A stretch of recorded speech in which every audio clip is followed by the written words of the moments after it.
Vox Boilers sponsors the weather on GB News. Welcome to Orlis Santi by Domes Resorts, and there's just 2 weeks left to see how you too could be enjoying the 5-star lifestyle. First, you can bank an incredible £60,000. We'll also give you a fine gold bullion bar worth over £5,000. For a chance to win, text GOLD to 63225. One entry costs £2.50 plus one standard network rate message, or text BONUS to 63225. 5 entries cost £5 plus one standard network rate message. Go to gbnews.com/win. Entry start at £2.50. Call 0903 686 3232. Calls cost £2.50 plus your network access charge. Or post your name and number to GB22 PO Box 8690 Derby DE1 9TT. UK only. Entrance must be 18 or over. Lines close at 4 p.m. on the 21st of August. This is a network giveaway. Entries will be pooled. Please check the closing time if listening or watching on demand. Good luck. I've been in Westminster for a long time, but I know that though power may be here, its effect on people's lives is across the whole of the country. We may be where rules are made, but it's where they're implemented that matters. Join me, Jacob Rees-Mogg, for forthright and frank discussion on where Britain has come from, where it's going, and where it will end up. That's State of the Nation, Monday to Thursday, 8 to 9 o'clock. Vox Populi, Vox Dei. From the school run to the home run, watch a new show for all of Britain. He can say whatever he wants. A straight-talking show where all voices are heard. And, when are we going to stop talking about smashing the gangs and actually do it? With the stories that matter from every part of our country. There's a bit of a crash landing there for your Chancellor. Bold, fearless and standing up for you. That's me, Martin Daubney, 3 p.m. till 6 p.m, weekdays, here only on GB News. The People's Channel, Britain's news channel. Britain is not just a geographical expression. We are a people bound together by history and culture that are distinctively British. Join me to celebrate our music, theatre, artworks and literature, which we can explore and enjoy together. Everybody's welcome. Sunday with Michael Portillo. Every Sunday at 11 a.m. on GB News, the People's Channel, Britain's news channel. Welcome to Free Speech Nation with me, Josh Howard. This is the show where each week we see what's happening in the world of culture, current affairs and politics. First we'll say, welcome to the UK. Oh, thank you. And we're not afraid to use our free speech so that you can use yours. It's not controversial in the slightest to anyone who hasn't lost their mind. Free Speech Nation, Sunday nights at 7 p.m, only on GB News, the People's Channel, Britain's news channel. I think GB News is completely unique in the way that we interact with our viewers. Our audience aren't afraid to have their say. They want their voices heard now, and they've got a channel where that can happen. I find more and more as I'm wandering around, people come up to me and they say, "We saw you on television." I say, "Oh yes, on what?" "On GB News." "Hello, are you the famous Sue?" The whole crew hit me here now. We came to celebrate. It's our job to be the eyes and ears of the viewers. They are part of the GB News family, and I'm pleased to say it's a very large family. And if people go to the time and trouble of listening and watching, then we've got to do a good job for them. Well, I'm here right in the epicentre of the protest. Here we go again. You just tuned in. Where have you been? It is raucous here tonight. That's what makes us the fearless champion of Britain.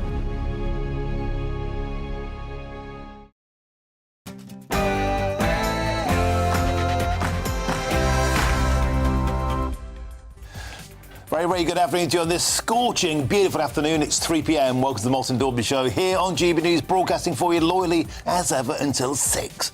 Now, here's what's coming up on today's cracking show. Top story today, 50 furious top cops write to the Prime Minister demanding PC Andrews Harper killers are detained as a public petition nears 1 million.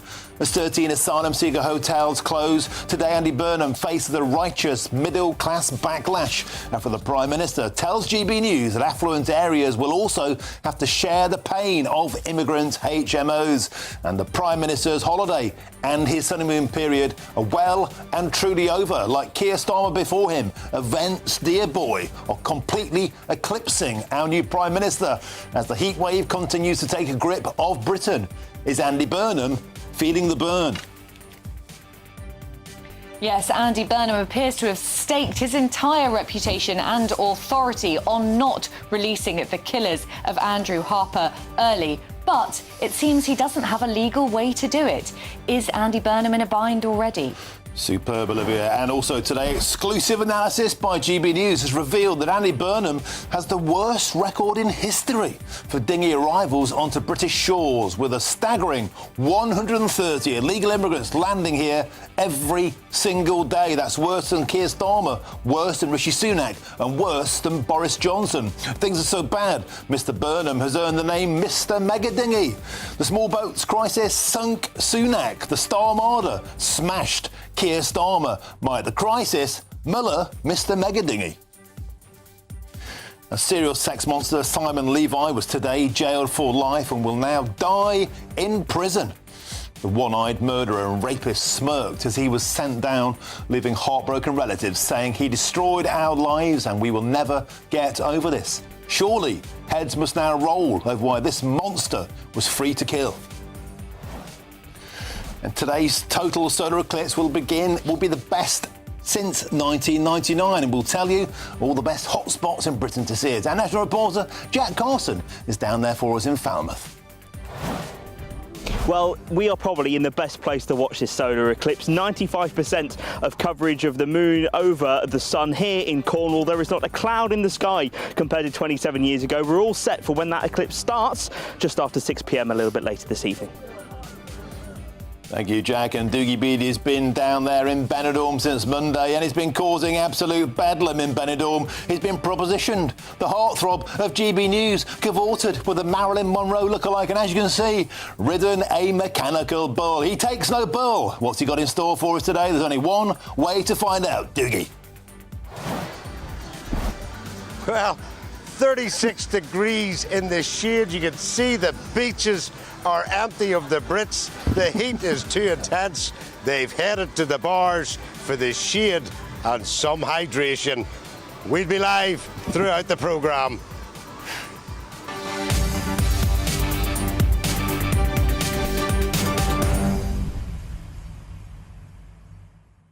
Am I the first to notice that Doogie Beattie has just taken on a legendary status on this trip to Benidorm? The sombreros, the senoritas, the sand, the sea, the cervezas. Yes, Doogie Beattie certainly has found his niche, as it were. Whoops, what about better watch when I say there.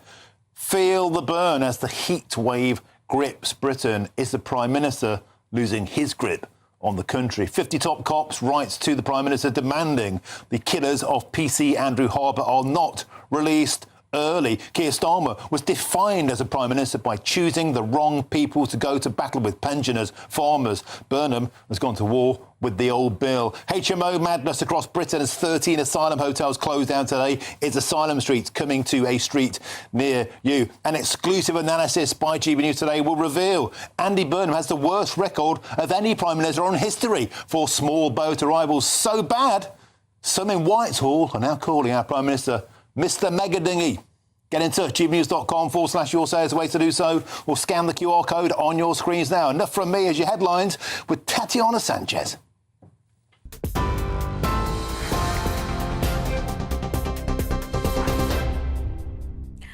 Martin, thank you and good afternoon. The top stories. Serial sex attacker Simon Levy has been given a whole life prison term for murdering 2 women and raping a third. The 40-year-old killed Carmenza Valencia Trujillo and Cheryl Wilkins in sexually motivated attacks in London last year. He'd also violently attacked a third woman in the same car park where Ms Wilkins' body was later found.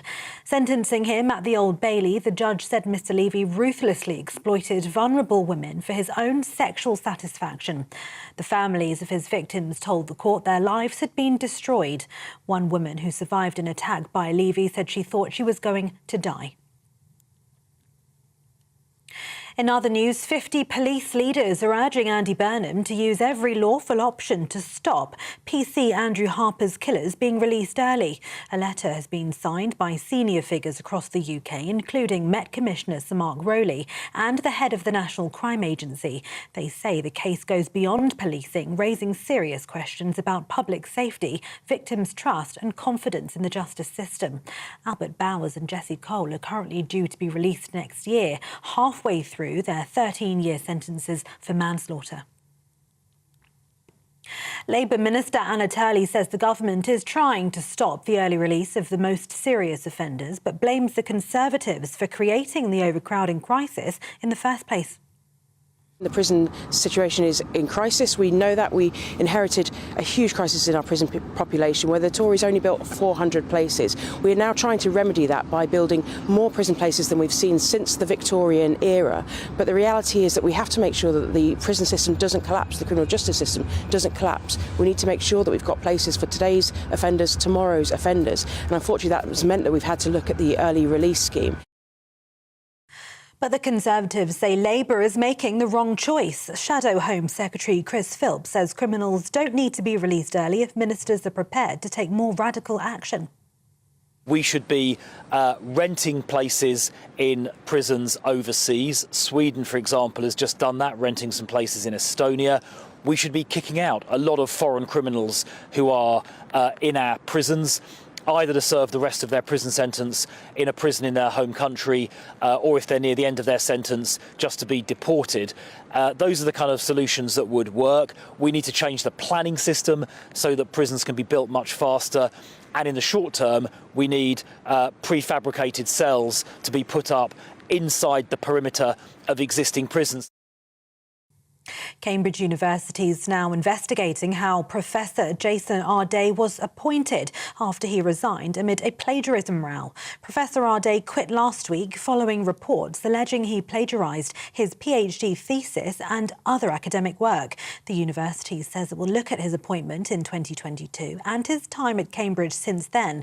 Vice-Chancellor Professor Deborah Prentice has called the case an aberration, but says it should not be used to question the legitimacy of other senior academics at Cambridge.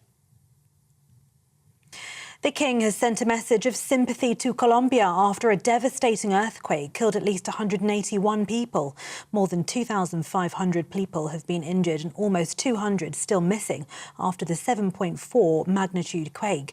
More than 1,000 homes have been destroyed, with emergency crews still searching through the rubble for survivors. King Charles says he and the Queen greatly admire the strength of the Colombian people and have sent their deepest condolences.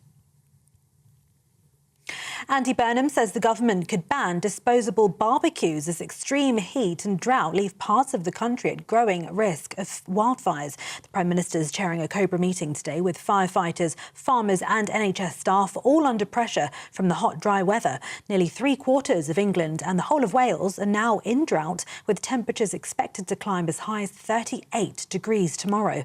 Mr Burnham says people need to take the greatest possible care in the countryside, warning that cigarettes and disposable barbecues can quickly turn dry ground into a fire risk. And the UK is set for its biggest solar eclipse since 1999 tonight, and the best view the country will get for decades. Across the UK, the moon will cover most of the sun, with the peak coming shortly before or just after 7 o'clock. Devon, Cornwall and parts of the West Wales are expected to see the darkest skies, with the moon covering almost all of the sun. People are being warned not to look at it directly without proper eclipse glasses or a safe viewer, because ordinary sunglasses and phone cameras will not protect your eyes. Those are the latest headlines. More in half an hour. Tune in to GB News Radio wherever you are. Online, on DAB digital radio, on TuneIn, on Radio Player, on Nation Player and on your smart speaker. Just say, play GB News.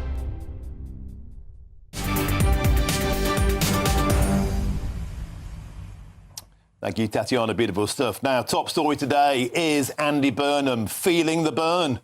We start with the problems that are mounting up for the Prime Minister, Andy Burnham. His honeymoon period is well and truly over. And today I'm asking the question, is Burnham feeling the burn. He's come under huge and mounting pressure of the controversial early release scheme today. All 43 chief constables in England and Wales, among 50 top cops, police leaders, have written to the Prime Minister to say freeing serious criminals to cut prison overcrowding risks public safety. And the Chief Inspector of Probation for England and Wales says the public could be put at risk of serious or violent offences if these cons are released. But of course, the most emotive case concerns PC Andrew Harper. And while Mr Burnham says he's increasingly confident his killers will not be released early, here's what PC Harper's mother, Debbie Adlam, told GB News last night when she was asked what she would say to the Prime Minister, Andy Burnham. So just please don't let us down again, because we are pinning our hopes on this happening. And if it doesn't, I don't quite know where it leaves us. And I don't know where it leaves the police force, realistically, because I think there's going to be a bit of an uproar if things change, because I don't think the police force will have any confidence in the government if it comes to be that they have to be released. It's a beautiful interview there with Debbie Adlam, with Patrick Christis yesterday evening. Debbie, if you're watching, I don't know if you are, I just want to tell you how beautiful we all think your boy was, how much we support you and Lissy. We sincerely do. We hope you get resolution. That's our top story this afternoon. I'm joined in the studio by GB News political correspondent Olivia Utley and GB News' senior political commentator. It's Wednesday, 3 hours of Nigel Nelson. Welcome to you both. Olivia, let's look at the more general picture before we get into the PC Andrew Harper case, if we can. Andy Burnham's a football fan. I think he's having a nightmare. I think the lad's having a nightmare. Everywhere he turns, he can't get a good headline. It reminds me already of Sir Keir Starmer. Do you remember all those months and then the years? Keir Starmer was pumping messages out about high streets. No one was listening because the same problems are crashing in to Andy Burnham's premiership just 3 weeks in. The dinghies are getting bigger. We'll show later on in the show he's got the worst record of any Prime Minister for the numbers of daily arrivals. Yesterday, when GB News' Chris Hope pushed him on stopping the dinghies and the HMOs, there was a huge backlash, a middle-class meltdown. 13 hotels closed today. We know where they're going. Asylum Street. They're coming to a place near you. And it just feels that Andy Burnham is losing control. He's feeling the burn. Well, I think what was so difficult for Keir Starmer about his premiership is the number of U-turns he felt forced into taking, and ultimately that was what finished him. Andy Burnham looks in danger of getting into similar territory. On the early release story, early last week, and Andy Burnham was saying that he very much didn't want to see the killers of Andrew Harper released early. At the weekend, clearly having spoken to Ministry of Justice officials, he all but admitted that it would be impossible to exclude only the killers of Andrew Harper. If he was going to exclude them, he would have to exclude everyone convicted of manslaughter. That would be hundreds and hundreds of people, and it would completely undermine the entire scheme. His Justice Secretary, Alex Norris, went on the airwaves to say exactly that basically, really sorry, nothing we can do. Andrew Harper's killers are going to be released early. 2 days later, Andy Burnham calls up Debbie Adlam there, who we just saw. I mean, brilliant, brave woman, and also, of course, the widow of Andrew Harper, Lissy Harper, and says to them, essentially, that he is staking his reputation on making sure that the killers of Andrew Harper aren't released early. How is he going to do that?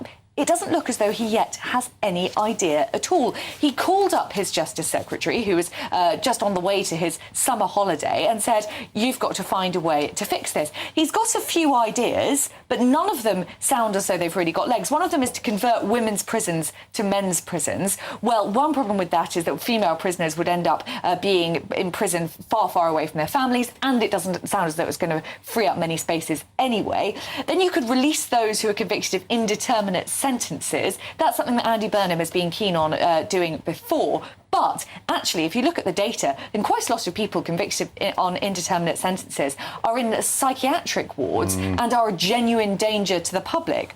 Third option is to deport foreign criminals. Obviously, that's very popular. The issue is that very often their country of origin refuses to take them back, and then you have a huge diplomatic problem on your hands. So there isn't an easy way for Andy Burnham to create the space to make everyone convicted of manslaughter exempt from early release. And there is no legal way for him simply to carve out an exemption for the killers of Andrew Harper.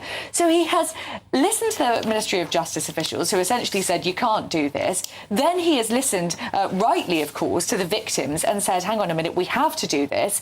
And he's got himself into this bind from which I can't see a way out. The lawyers can't see a way out either. So there is a serious danger here of him making a huge U-turn. Then we have the story of the HMOs. He's been saying that those in middle-class areas will have to take the hit as well. It can't be those just in the poorest areas who are suffer from HMOs for all, great. HMO for all. Nobody wants them.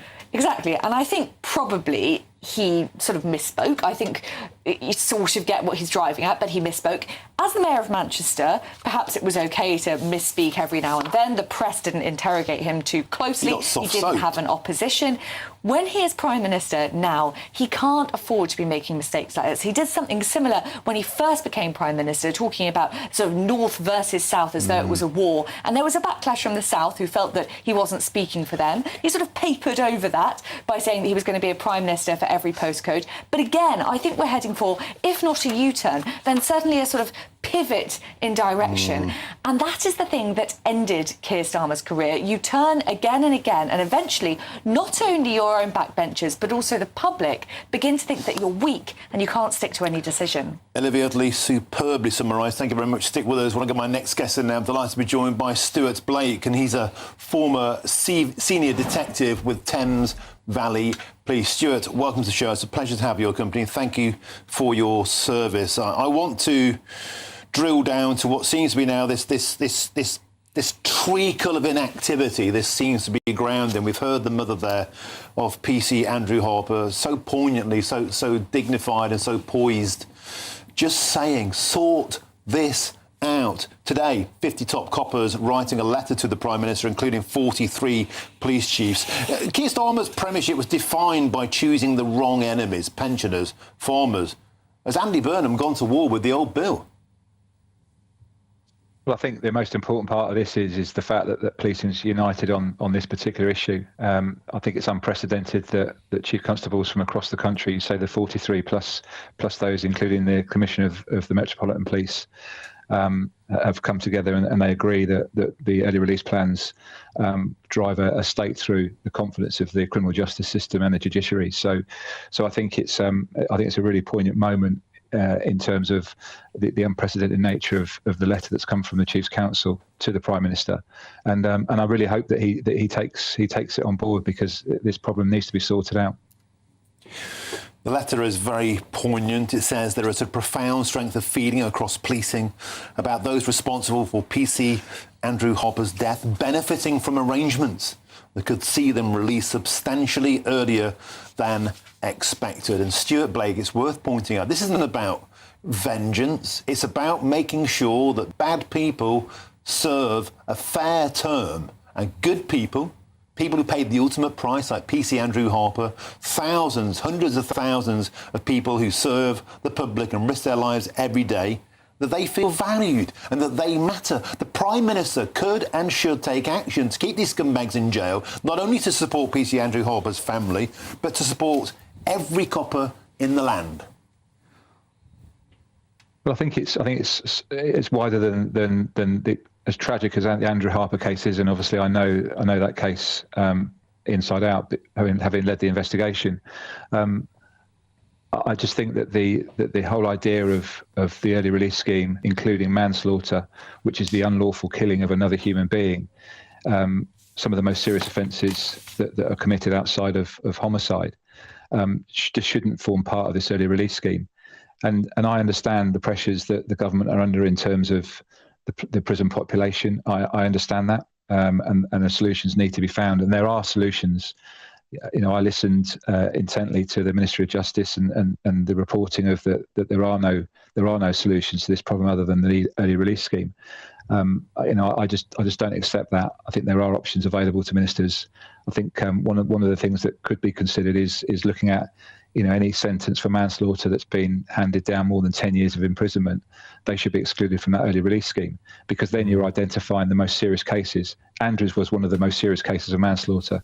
As the trial judge at the time, Mr. Justice Edis, said, manslaughter cases sometimes can be very close to that of murder, and that is the case here.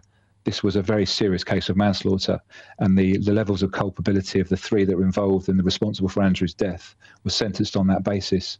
And to think that there's going to be the prospect of some early release for Bowers and Cole, it is just preposterous, and it just shouldn't happen.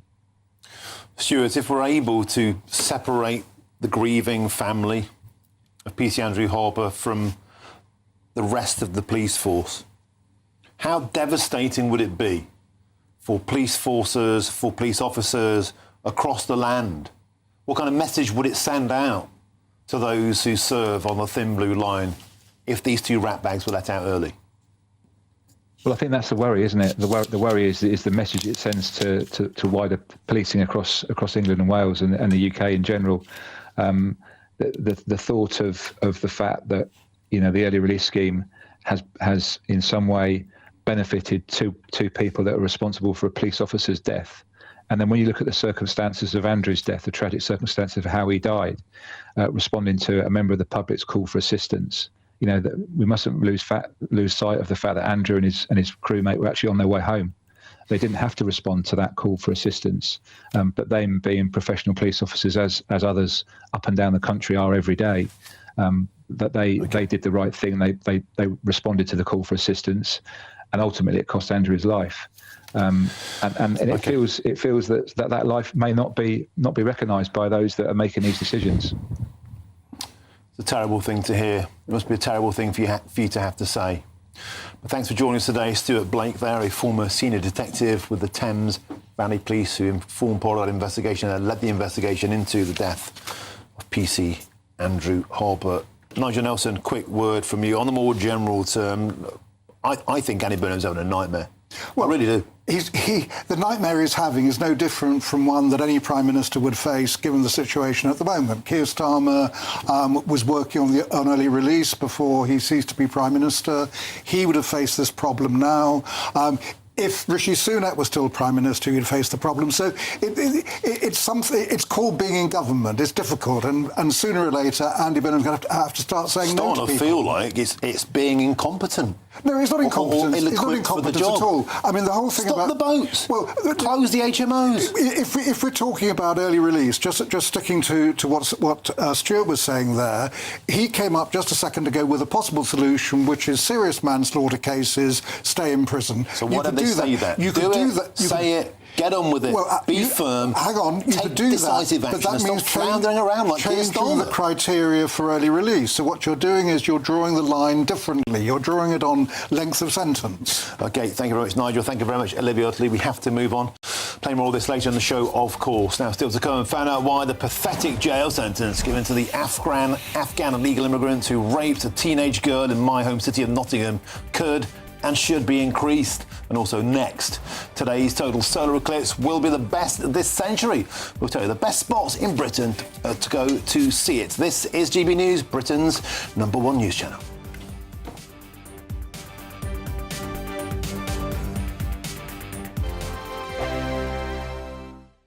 Bold. They are under no illusion. Ray, are you a human trafficker? Boundless. I've had enough of the nonsense, and I'm not afraid to say it. Don't get this on the BBC. Every weeknight, I tear through the headlines. The smell of gasoline. Should we be worried about it? From Westminster madness to cultural war chaos. What I'm going to do now, they are throwing things out the car as we speak. Get ready, Britain. Here we go. Patrick Christie's tonight, weeknights from 9 p.m, only on GB News, Britain's news channel. 5 hosts, 5 opinions, 5 fearless debates, 5 unfiltered takes on the day's news. 5 reasons not to be anywhere else on Saturday night. This is the Saturday 5. You got me. You got me good there. Britain's biggest Saturday night TV show. It's not a bad brand. Yeah. Uncensored. Very, very racy tonight. On the unpredictable. What did she say? Can you translate it for us? And always entertaining. And how can a country go from being led by William Wallace Saturday nights from 6 p.m. only on GB News. The People's Channel. Britain's news channel. You're going to want to stay tuned, trust me. Britain is not just a geographical expression. We are a people bound together by history and culture that are distinctively British. Join me to celebrate our music, theatre, artworks and literature, which we can explore and enjoy together. Everybody's welcome. Sunday with Michael Portillo. Every Sunday at 11 a.m. on GB News, the People's Channel, Britain's news channel.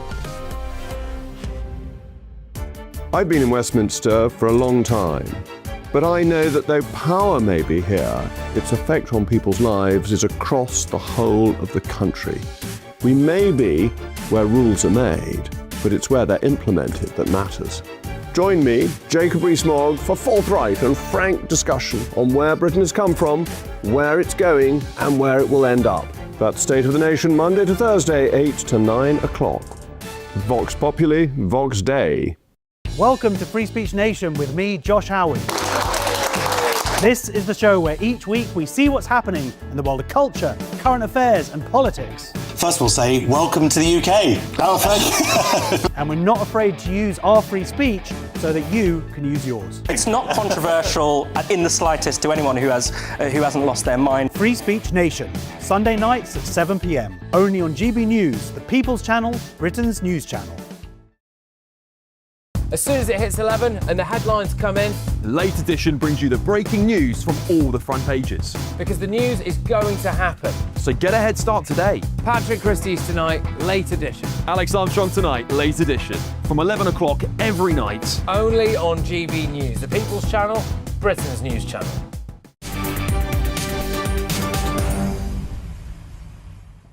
Welcome back. It's 3:27. You're with me, Martin Daubney, here on GB News. Now, tonight, the UK is set to witness a once-in-a-generation solar eclipse. From 6 p.m, the moon will move across the sun, eventually covering it by 95%. Now, Britons across the country are reportedly queuing up by the hundreds to get their hands on a pair of eclipse glasses. My missus gave up, but that didn't stop having a pop at me first. Let's now speak with national reporters Will Godley and Jack Carson. I think we're going to Jack Carson first, who's down there in sunny Falmouth, and then we're going to go to Will Godley. I think he's in London, believe at Greenwich. One of the big challenges of tonight is that the sun is going to be low in the west, so get away from any built-up areas. Oh, Will's got his hands on a pair of specs. Look at you, Jack Carson. Let's get to you first. You always get the best jobs. You're down by the seaside once again. All eyes on the sun. Later on, Jack, over to you. Well, absolutely. All eyes on the sun later on. For the moment, we've been all eyes on whether there's any clouds in the sky. And there's not. It's absolutely beautiful. 27 years ago in 1999, when Falmouth was kind of again tipped to be the place to be for this eclipse, the clouds came over at the worst possible moment. But here it is beautiful sunshine. Just take a look, Martin, at the kind of views that people are going to be enjoying as they watch this solar eclipse.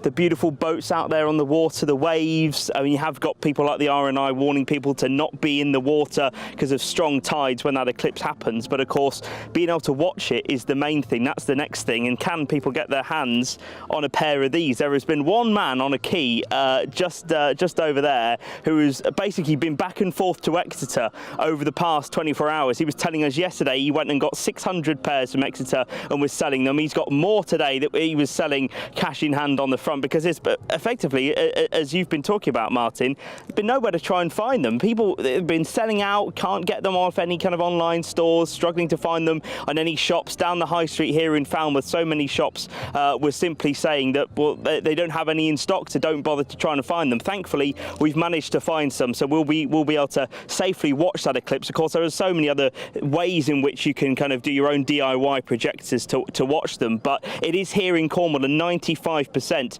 solar eclipse. That is essentially the best you're going to get, really, before a total eclipse across the country. It's kind of 90-89% in other parts, but here in Cornwall, we've kind of got the bee's knees of eclipses, and we've even got a bit of an air show a little bit later on as well that's going to be taking place when that eclipse starts just after 6:15. And then if that isn't even enough for you, Martin, if you're still around in Falmouth after that, you can go and see the Wurzels and Combine Harvester and all the other classics as well. So there's plenty to see here in Falmouth for that eclipse, which gets underway in a few hours' time. Carson, looks absolutely beautiful there. Can I ask you, how much is that geezer charging for those specs?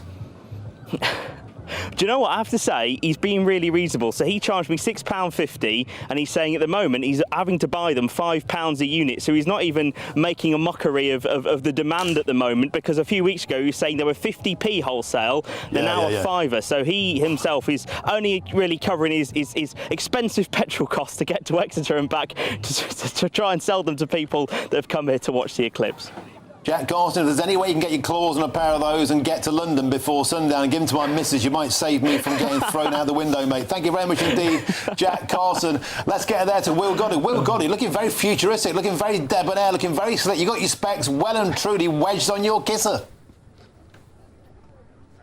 I absolutely do, Martin. Good afternoon to you. And these here, only £3. You hear of everything being more expensive in London. No, not here. But I did have to queue up some 40 minutes to get my hands on one. And shops here limiting people to just buying 2 pairs per person. So clearly a huge amount of demand. And I'm afraid I'm joined by 2 people who didn't manage to get their hands on one, Hugo and Caroline. Thank you very much for joining us on GB News. Hugo, you're still planning to watch it. What are you going to use to watch it?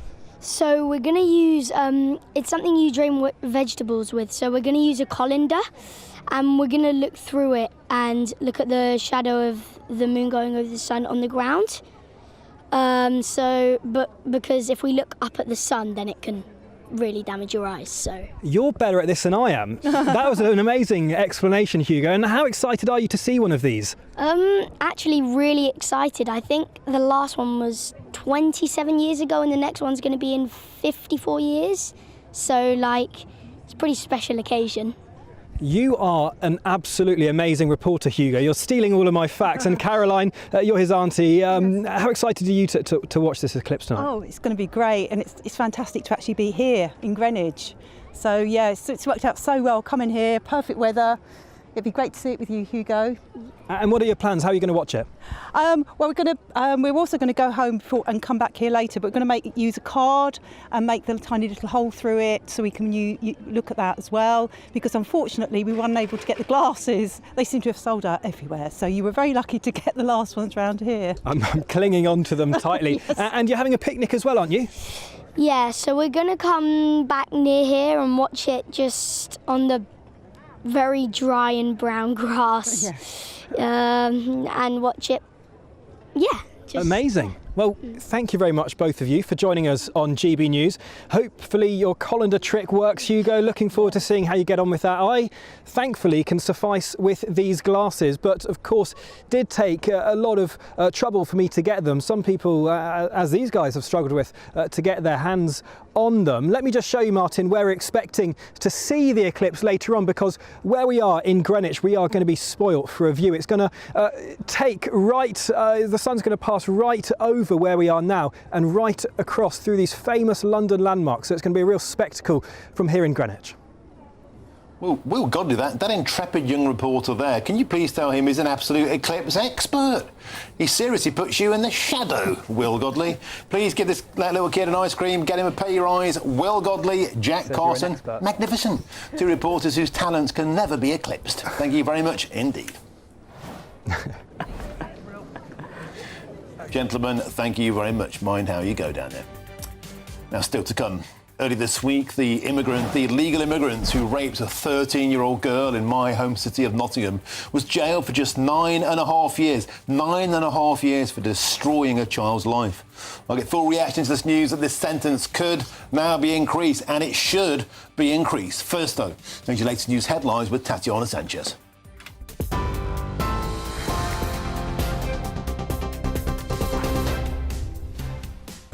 Martin, thank you. The top stories. Serial sex attacker Simon Levy has been given a whole life prison term for murdering 2 women and raping a third.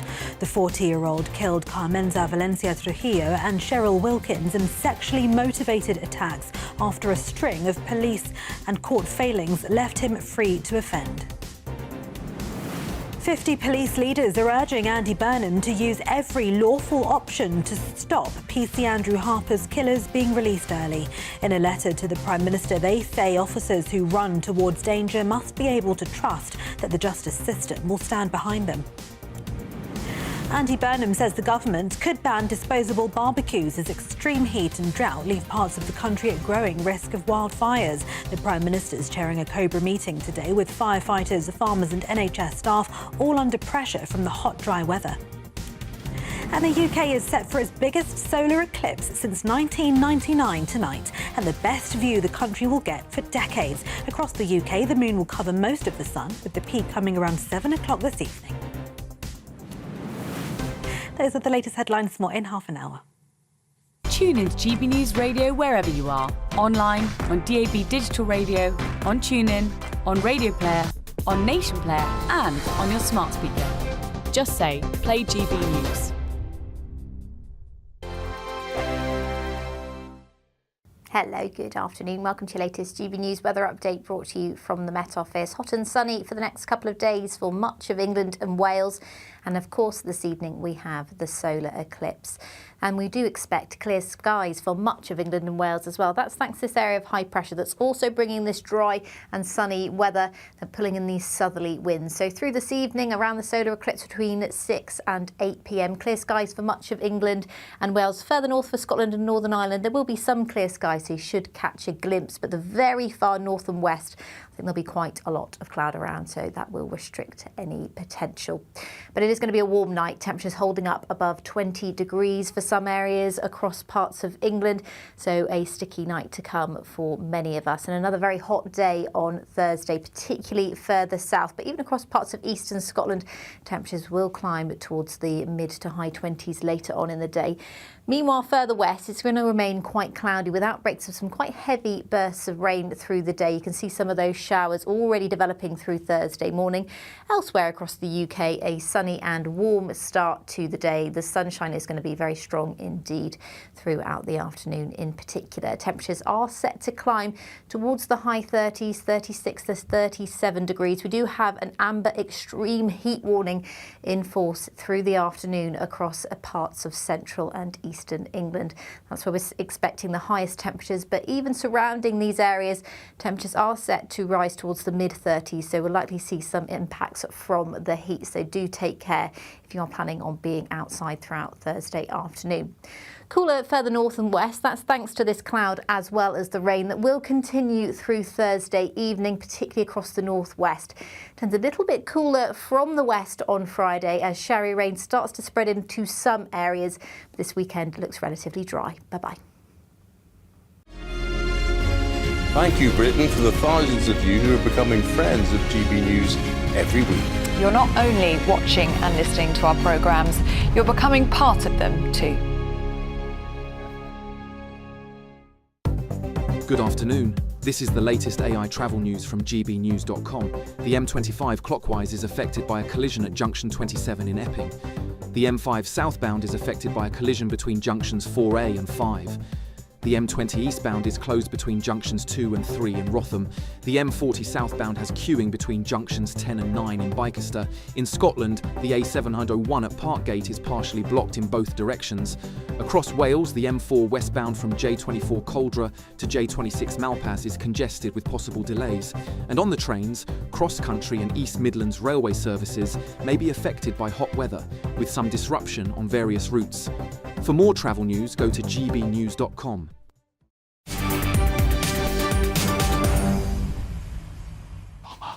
Welcome back. Your time is 3:39 now. You're with me, Martin Daubney, here on GB News.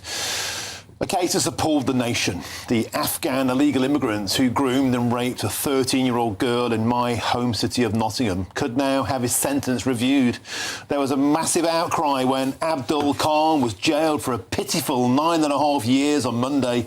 Khan had contacted the girl on Snapchat and lied that he was a 14-year-old boy when the Attorney General, when actually this monster was 28 and came to the country illegally. Now, the Attorney General has 28 days to decide on whether to review this lenient sentence. Could and should that be the outcome? Well, I'm delighted to be joined in the studio now by Paul Britton, who's a criminal defence lawyer. And, of course, I'm still with Nigel Nelson, GB News' senior political commentator. Paul Britton, it's always a pleasure to have your expertise in Westminster. 9.5 years for the rape of a child, raped twice by a liar, an illegal immigrant who was in the country, came in illegally, pretended to be 14. He was actually 28. He duped, he groomed, he raped, he laughed. 9.5 years seems to almost everybody in the country to be frightfully low. Surely this sentence could and should be increased. Well, I think anybody watching your show, their skin will chill, the hairs on their arms will stand on edge, and they won't be particularly happy knowing that there's only a sentence of 9.5 years. Statistically, over the last decade or so, that is historically low. The average for this sort of thing, we've seen around 11, 12 years as a custodial sentence. So that is low. It should obviously be higher. The process now is obviously that 28-day period to go to the Attorney General's office. I have to say, in the Crown Court, there is something called the slip rule. So there is a 56-day window where if a judge feels they've made an error in the sentencing, they can review the sentencing themselves. So it's not all in the Attorney General's office at the moment. Year on year, 1,200 cases get referred to the Attorney General's office. About 100 to 150 of those make their way to the Court of Appeal. That's around 11-12% success rate. Obviously, the Attorney General is not going to decide whether it's unduly lenient.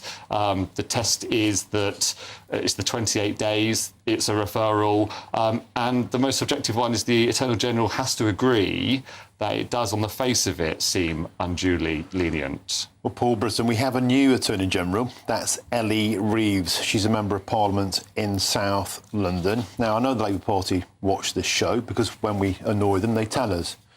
If you're listening, Ellie Reeves, or the office of Ellie Reeves, or anyone in the Labour Party, I want to read out now, if I may, some of the impact statements from that 13-year-old girl. This is a 13-year-old girl whose life's been devastated by this illegal immigrant, raped in an area where I used to go fishing as a boy. It really, really upsets me in this case. I feel numb when I think back to how I felt at the time. I felt scared of the world after it happened, and that evening I felt like I wanted to kill myself. I was emotionless for a few months. I struggled to sleep. I wake up having panic attacks to this day. I have flashbacks of the defendants 3 or 4 times a week, in the night, all day. And if I see anyone that looks like him, it can trigger a panic attack. I feel like since it happened, I simply can't trust anyone, and I can't trust men. Now, we have to remember there's a human impact behind these cases that goes way beyond the nuts and bolts of the law. Nigel Nelson, this is a new government, a new Prime Minister looking for a win. Jail this scumbag for longer. Do what's the right thing. Yeah, I think that in general terms, I would agree with you there. As Paul's explained, it's not quite as simple as that the Attorney General's got to decide whether the sentence was unduly lenient. If it turns out the current sentence is upheld, bear in mind that this guy has also had an order to be deported back to Afghanistan, and the sooner that we can get rid of him, the better. So obviously... But we can't deport to Afghanistan, can we? We learn time and time again. They won't take back their rapists and their garbage. This was the interesting point, but the judge actually made an order to do just that. So we'd see how that plays out, and you'd look in terms of him being back there within 6 years. Paul Britton, you're shaking your head. You know full well we're absolutely toothless when it comes to deporting the worst of humanity back to countries like Afghanistan. Yeah, I mean, it's the sentence that he's received. Any time in custody is going to be knocked off that anyway, because he's already been incarcerated. So what does that bring us down to? About 6 years, 7 years. If he is deported, that's going to be 2.5 years. So even if we were successful in deporting him under the foreign offenders scheme, or I can't remember exactly what it's called, he could be free to walk, maybe not amongst the public in Great Britain, but in Afghanistan within 2.5 years. On my moral compass, that doesn't seem right to me. That I mean, of course, he shouldn't be walking amongst the public, but to send him to Afghanistan, where there are already other vulnerable people, I mean, yes, we'd love to get rid of him, but I just, in good conscience, couldn't see that as a viable option in 2.5 years, essentially being free to walk amongst public anywhere. I have to say, when we look at murder cases, murder, as awful as that is, it brings a life to an end. The pain and suffering is over in a murder case. The victims in this case have to live with the pain and suffering of what happened to them for the rest of their lives. They get a life sentence. If they get a life sentence, why shouldn't he get a life sentence? I just never understand the balance. I have money launderers who I defend who get sentences more than this. And who's the victim? When you put it like that. Paul Britton, thank you very, very much indeed. Annie Reeves, please, if you're listening, you can help to put a wrong right. Thank you, Nigel Nelson. Thank you very much indeed to you both.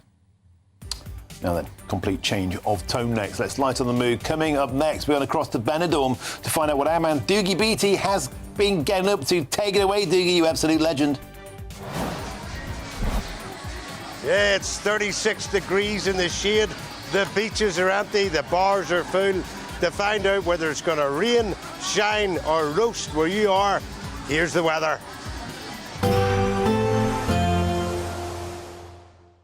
Ready to soak up that holiday sunshine? Won't we need some cover? No worries, all sorted. All Clear Travel Insurance sponsors GB News travel destinations forecast. It won't just be the UK feeling the heat on Thursday. A widespread heat wave is going to occur across a large part of Europe. We're talking about Iberia, more especially into France, where temperatures will reach the high 30s, low 40s in places, widely well above average. And we've still got hot air through much of Italy, 38 Celsius there in Rome, as well as Croatia, Serbia, temperatures reaching the low to mid-30s widely, if not beyond that. A thundery breakdown in places by the weekend. All Clear Travel Insurance sponsors GB News travel destinations forecast. Patrick Christie's Tonight, weekdays from 9 p.m. Bev Turner, why is Britain worth fighting for and celebrating? Well, having spent, nearly a year now in America, I'm always interested to see what other people think about the UK. Americans always talk to me about our history. When President Trump had the state visit, he obviously went away and thought everything that King Charles has, he wants a bit of that, a new ballroom, etc. And I think personally, for me, it's about we are the mother of all parliaments. So that history is real, law, the rule of law, and also our sense of humour. But I tell you one of the things I think is so great about Britain, and they get a lot of flack, but I think our royal family is fantastic. When I saw that image of the Queen earlier, I had a lump in my throat, because we all miss her, don't we? GB News, the People's Channel. GB News Breakfast, every day from 6 a.m. Nursery rhymes are sexist and they are reinforcing gender stereotypes. This is according to academics in Pakistan. They've issued this warning to parents, saying that some nursery rhymes could reinforce gender stereotypes and they need to be cautious about singing them to their children. It is absolutely absurd. It's pretty bonkers. It's absurd. Which one's the most sexist one? So Jack and Jill Went Up the Hill is problematic because it places the male character first. That's because symbolising leadership. Jill rhymes with hill and Jack doesn't. What do these academics in Pakistan not understand? No, it's a fantastic point. Also, Little Miss Muffet in Little Bo Peep portrays femininity as emotionally weak because a spider frightens her. Oh, for goodness sake. And the fact that she doesn't know where to find them implies confusion and dependence. The People's Channel. GB News Breakfast, every day from 6 a.m. British engineering giant JCB's bid to set a world hydrogen land speed record is surging ahead in Utah, isn't it? Yeah, the company unveiled its aim to set the record with its JCB Hydromax car. Well, Ben Leo, our GB News chief US correspondent, had the time of his life, didn't he? And he sent this report from Utah. Welcome to one of the flattest places on Earth. GB News is here at the Bonneville Salt Plains in the great state of Utah in America to witness British engineering history. Later today, JCB is bidding to break the hydrogen-powered land speed record in a car of their own making for the first time in nearly 20 years.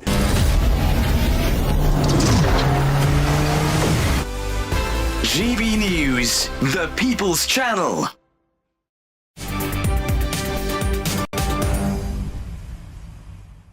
Welcome back. It is 10 to the hour of 4. You with me, Martin Daubney, here on GB News. Now, the legend Dougie Beattie's been in Benidorm since Monday. He's been causing chaos, and we think so far he's still alive. He's been propositioned, sort of, danced with a Marilyn Monroe lookalike, and even ridden a mechanical bull, as you can see there. There's a man who takes no bull. Now, what's Dougie Beattie got in store today? There's only one way to find out. It's Dougie Does Benidorm.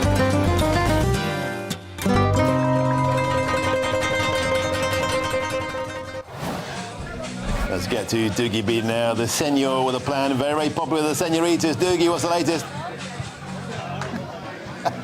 Well, I didn't sign up for this, but you know what? It's great fun. And Martin Daubney, you are a terrible man for dropping me right in it. The only one, well, I mean, Patrick Christie sort of dropped me in it along with Luthea last night. They're right, a mechanical bull, but the heat here is that intense. 36 degrees, and the Brits have all went into the bar. So it's nearly impossible to get to film in a bar, but we've used our charm and we're in. Let's go, Luthea. Going in, and we're going to look for some Brits, and there's two that fascinate me here. What do you see this? Here we go, here we go. Now, we found English, we found Irish and some Scots. How are yous? Hi, hi. And where did you come? We're from Scotland. And when did you arrive here? We arrived at 6 o'clock this morning on an extreme day trip. An extreme day trip, what does that mean? We're only here for like 12 hours. We're flying home at 11 o'clock tonight. Oh. And mummy and daughter? Yeah, and it only costs £70, so we thought, well, why not? Because it's cheaper than a supermarket shop. Supermarket shop or spending the day in Benidorm with cheap booze? It's a no-brainer, isn't it? It's a no-brainer.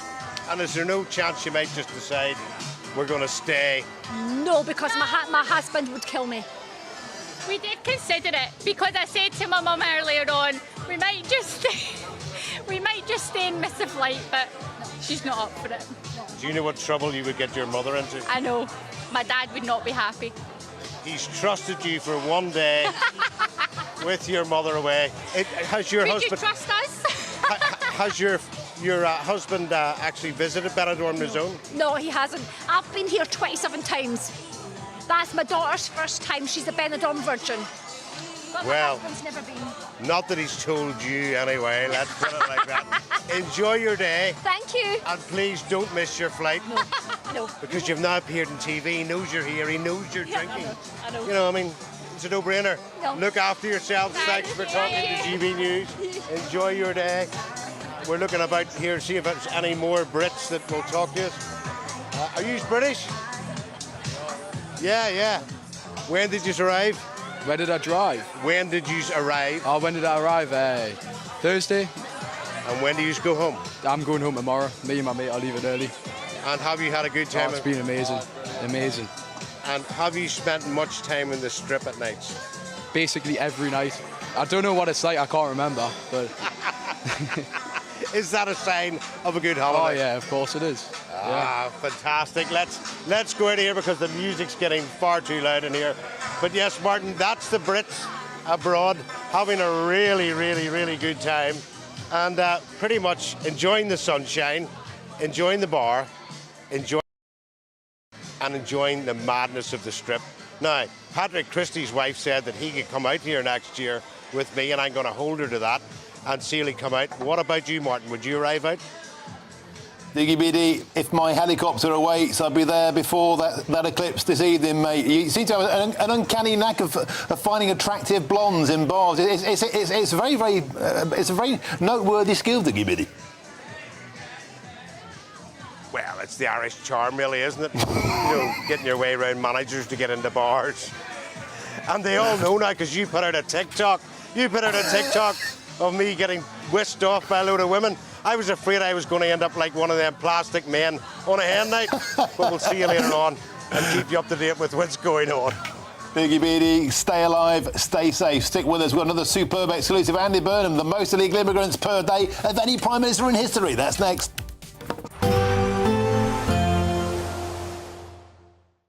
Expect warm spells with the odd rude interruption. Boxed Boilers sponsors the weather on GB News. Hello, good afternoon. Welcome to your latest GB News weather update brought to you from the Met Office. Hot and sunny for the next couple of days for much of England and Wales. And of course, this evening we have the solar eclipse.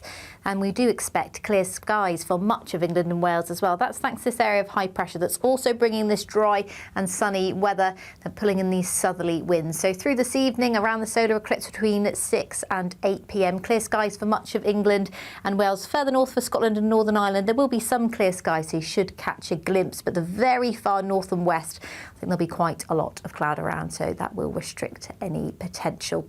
But it is going to be a warm night. Temperatures holding up above 20 degrees for some areas across parts of England, so a sticky night to come for many of us. And another very hot day on Thursday, particularly further south, but even across parts of eastern Scotland, temperatures will climb towards the mid to high 20s later on in the day. Meanwhile, further west, it's going to remain quite cloudy with outbreaks of some quite heavy bursts of rain through the day. You can see some of those showers already developing through Thursday morning.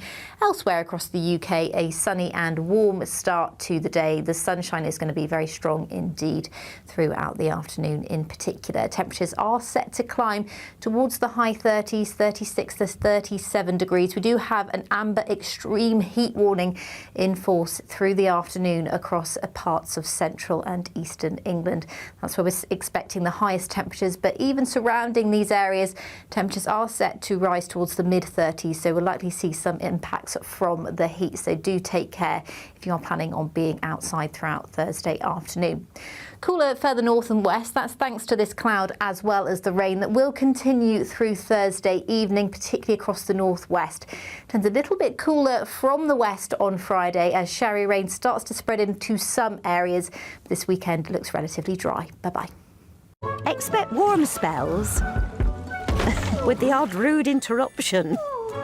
Boxed Boilers sponsors the weather on GB News.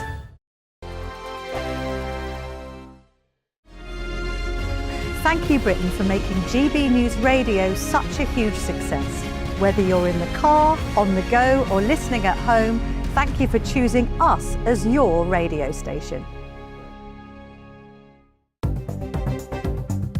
Good afternoon, this is the latest AI travel news from GBNews.com. The M27 westbound is closed between junctions 10 and 9 in Whiteley. The M4 eastbound has a report of collision between junctions 17 and 16 in Swindon. The M3 westbound has a lane closure at junction 12 in Eastleigh North. The M25 clockwise has a lane closure between junctions 24 and 25 in Potters Bar. In Scotland, the A701 at Parkgate is partially blocked in both directions. Across Wales, the A470 northbound at Nantgarv is congested. And on the trains, cross-country and East Midlands railway services may be affected by hot weather, with disruption on various routes. For more travel news, go to gbnews.com. Welcome to Orla Santi by Domes Resorts, and there's just 2 weeks left to see how you too could be enjoying the 5-star lifestyle. First, you can bank an incredible £60,000. We'll also give you a fine gold bullion bar worth over £5,000. For a chance to win, text GOLD to 63225. One entry costs £2.50 plus one standard network rate message, or text BONUS to 63225. 5 entries cost £5 plus one standard network rate message. Go to gbnews.com/win. Entry start at £2.50. Call 0903 686 3232. Calls cost £2.50 plus your network access charge. Or post your name and number to GB22 PO Box 8690 Derby DE1 9TT. UK only. Entrance must be 18 or over. Lines close at 4 p.m. on the 21st of August. This is a network giveaway. Entries will be pulled. Please check the closing time if listening or watching on demand. Good luck. Some people enjoy lazy Sunday mornings, but not me. What's the truth of the matter? So that's a very live question. Would you support him if he waters down these plans? Before the spin sets in, I'll be getting to the truth. This is personal. No soft questions, no easy answers. It's one thing if the state has rules in this country. It's another thing whether the police and others actually police them. Setting the agenda and holding those in power to account. You can't really blame her if the system is set up this way. You will not want to miss it, trust me. The Camilla Tominey Show, Sundays from 9:30, only on GB News. Join me, Nana Akwe, for an informative, interactive news programme with a difference. It's fun. No, he didn't say that, Dave. I'm so surprised. I think there's an element of truth to that. Join me from 3 p.m. every weekend, only on GB News, Britain's news channel.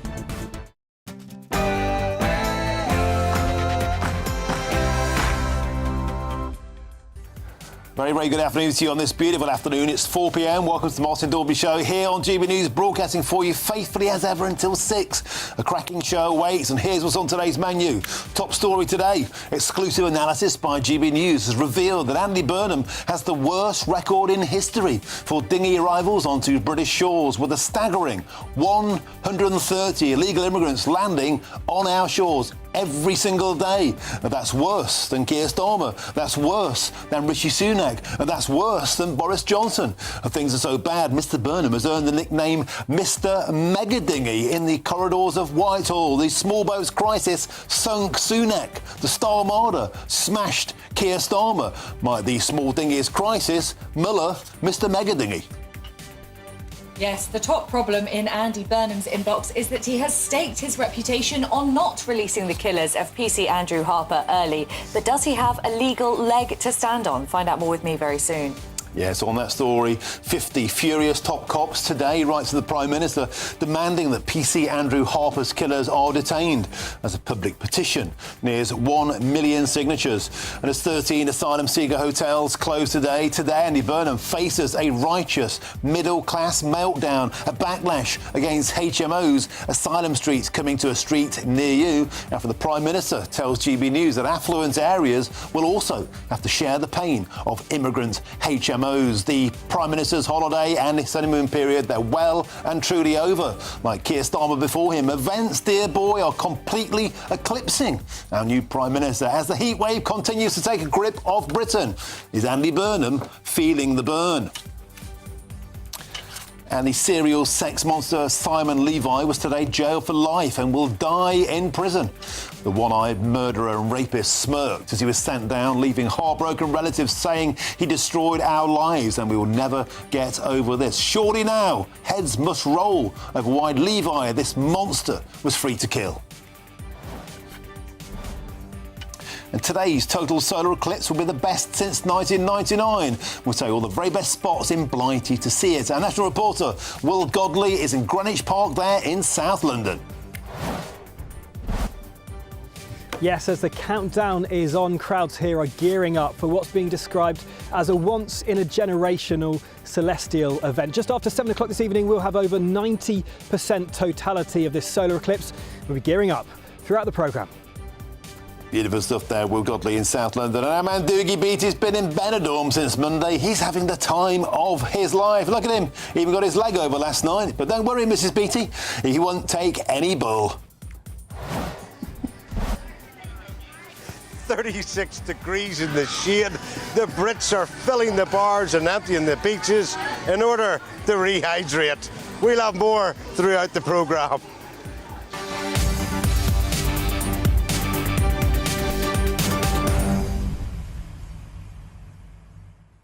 OK, I admit it. I'm basically trying to get Doogie Beattie divorced now. I'm only joking. He's doing an absolutely legendary job out there. Exclusive analysis after the news. Andy Burnham, in football parlance, the lad's having a nightmare. He can't find the back of the net. Everything he wants to talk about, nobody's listening to. Just like Keir Starmer before him, the small boats crisis is a nightmare that will not go away. The dinghies are getting bigger. The backlash from the public is getting bigger. 13 asylum hotels closed down today. A middle-class backlash as HMO Britain spreads to a street near you. And the furore, the fury of the early release of the killers of PC Andrew Harper simply will not go away. There's 50 top cops today write to the Prime Minister demanding that those scumbags stay in jail. Don't go anywhere. Exclusive analysis here on GB News next about the man they now call him Mr. Mega Dinghy. Get in touch, gbnews.com/your say is the way to do so, or scan the QR code on your screens now. But now it's time for your headlines with a talent that can never be eclipsed. Tatiana Sanchez.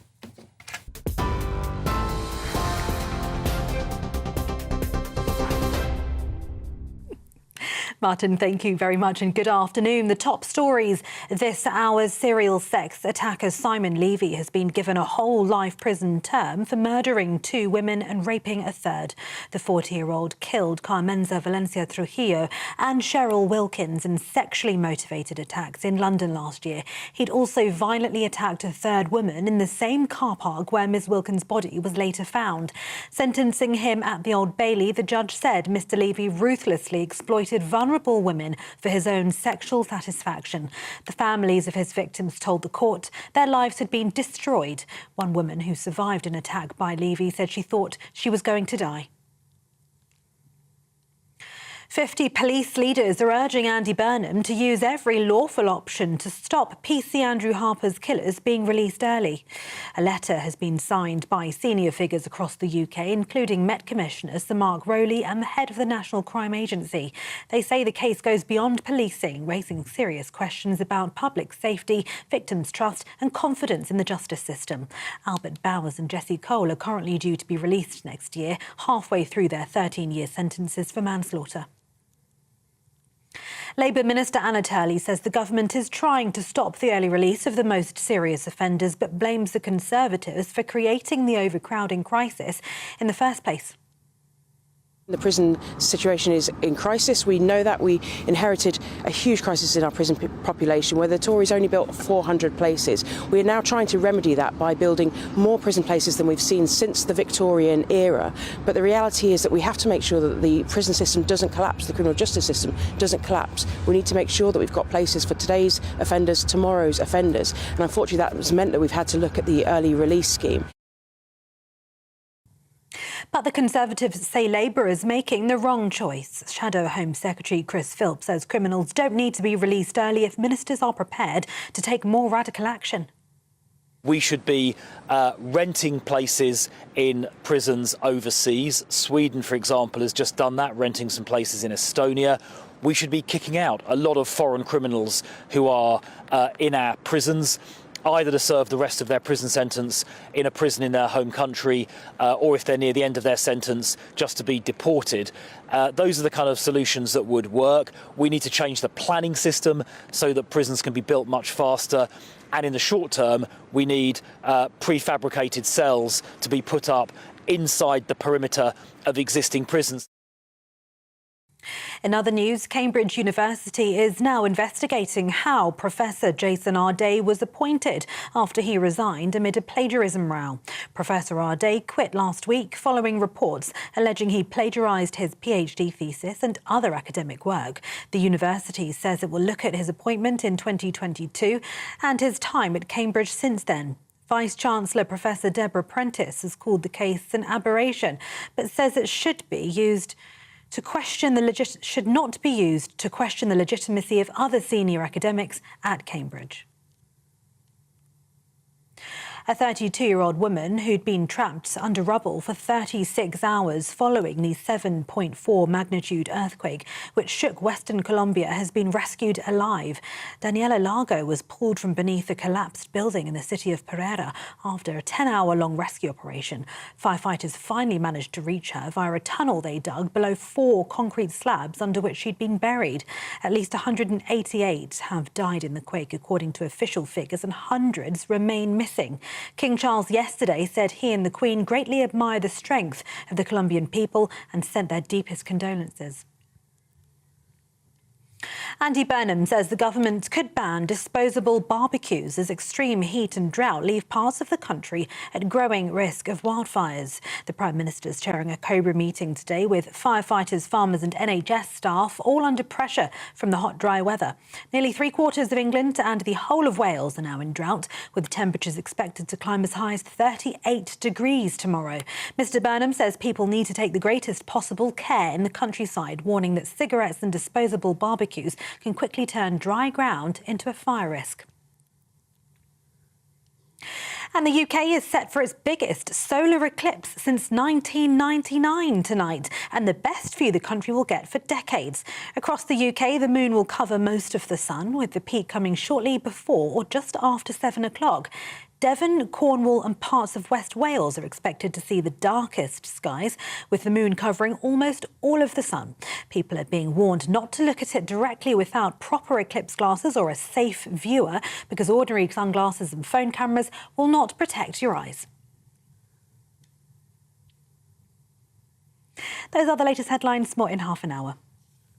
Tune in to GB News Radio wherever you are. Online, on DAB digital radio, on TuneIn, on Radio Player, on Nation Player and on your smart speaker. Just say, play GB News.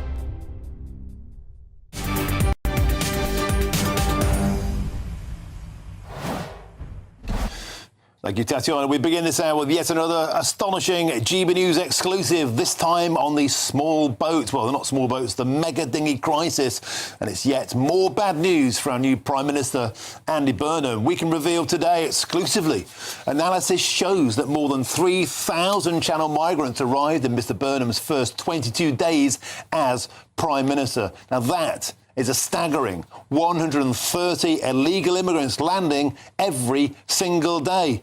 And let's put it this way, it's a worse record than any other Prime Minister at the same stage of their premiership. And it's the worst when you look at the daily arrival rate. And that, of course, includes that staggering 230 illegals, as you can see on your screens there, who rocked up on that monstrous mega dinghy on Monday, the size of a Boeing 737. The dinghies are getting bigger and the problems are getting even bigger for our new Prime Minister. Well, I'm delighted to be joined in the studio by GB News' political correspondent Olivia Utley, GB News' senior political commentator Nigel Nelson, and also by the man who gave us this stonking exclusive story, GB News' assistant news editor Jack Walters. Jack, welcome to Westminster, I believe, for your first news output live. Take a deep breath. It's a great, great story. The figures don't lie. When you look at the daily arrivals by Prime Minister, Andy Burnham is already top of the league. Talk us through the numbers. Yeah, so what I found was 3,003 migrants have come so far. So that's about 130 a day. Starmer at the same point was 2,600, which, I mean, obviously it's early days and I'm not going to pretend it's a foregone conclusion. But we mustn't forget Starmer ended up with 77,000 by the end, which is 103 on average per day. When you compare that to people like Boris, 65,000 overall, 58 a day, or Sunak, 50,000 overall and 82 a day. But I think really what the scale is the mega dinghies. It's an unprecedented feat which the Prime Minister admits new tactics will be needed for. But in 2018, 7 migrants on average crossed per boat. It went up to 50 by 2023, and now we're at 72. So that 230 we had the other day was unprecedented, and as the French say, it might get bigger. They will get bigger, Jack. Look at that monster on our screens now. And as a consequence of the craft getting bigger, it only takes one to get over this side of the channel, Jack, and we have a record-busting set of figures. When you break down the percentage increases, so the daily arrivals of Andy Burnham is a staggering 26.2% higher than Keir Starmer. It's 58% more than Rishi Sunak and 160% more than Boris Johnson on a day-by-day rate. Now, as you say, it's early doors. It's been a terrible start for the new Prime Minister. It definitely has, and I think with Boris and Rishi, obviously that's their total figure, so that's across their whole premierships, and, you know, this is the summer, so we're in the height of summer, so it's going to be bigger. But the Prime Minister talks about a reduction compared to last year, around 40%, and more French intervention. But the early stages of this suggest that we're still on course for quite a big year, and if it carries on like this, with 3,000 in the first 3 weeks, then I do think we're going to look like we're heading towards another stonking year. Because, Jack, the fact of the matter is, it only takes one craft to get over when they're that big to be the equivalent of 4, 5, 6 dinghies of yesteryear. Yeah. That's the point. The tactics have changed, the problem has increased, and yet It's the same old inactivity on the beaches of France and the same old political impotence on this side of the channel. Yeah, and I think what we see is that every day at the beginning of the crisis, it was daily arrivals of quite small vessels. Now we're having some, red days where, we're having days where nobody crosses, but then suddenly it will be 200, 400, 600, whether that's one vessel, can't really call it a dinghy. And the people I spoke to, so I spoke to somebody who worked in the Home Office, and they did say that there is no sense getting a grip on this crisis. And when you speak to the Tories and Reform, obviously they have their own stance on that as well, that ECHR, we have to leave that to make this work. I understand the Prime Minister will look for new tactics. I think it will be interesting to see what they are, because these vessels seem so big that once they do get into the channel, there doesn't seem much stopping them. Jack, we coined the phrase the Star Marder for Sir Keir Starmer's flotilla, the daily flotilla that was coming in. Sunak was sunk. Burnham's Boats was a name that slipped past the tongue early days, Andy's Armada, but I believe there's a new nickname in the corridors of power for Andy Burnham. It's not one that he'll welcome. Yeah, as I said, I was speaking to a couple of former Home Office sources the other day, and they were saying Mr Megadingy as a sort of nickname for the new Prime Minister. And I just think that is also because of the scale of this crisis. Mr Megadingy, what an unfortunate moniker. Superb exclusive there, Jack Walters. Excellent analysis. Thank you very much for breaking your duck and coming on the show today. Absolute pleasure. Olivia Oatley, new Prime Minister, the same old problems. The in-tray is groaning under the weight of problems no bigger than the small boats crisis, now the Mr Megadingy crisis.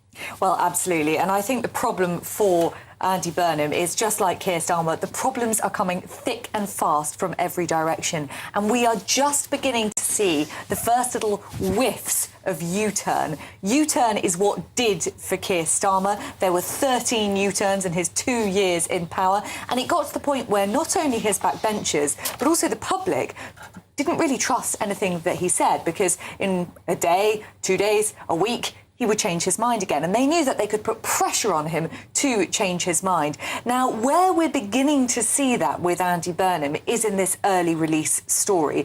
So a couple of weeks ago, Andy Burnham, well, when he first became Prime Minister, Andy Burnham said that he was going to look again at the early release scheme. Just to give you a little bit of a timeline here.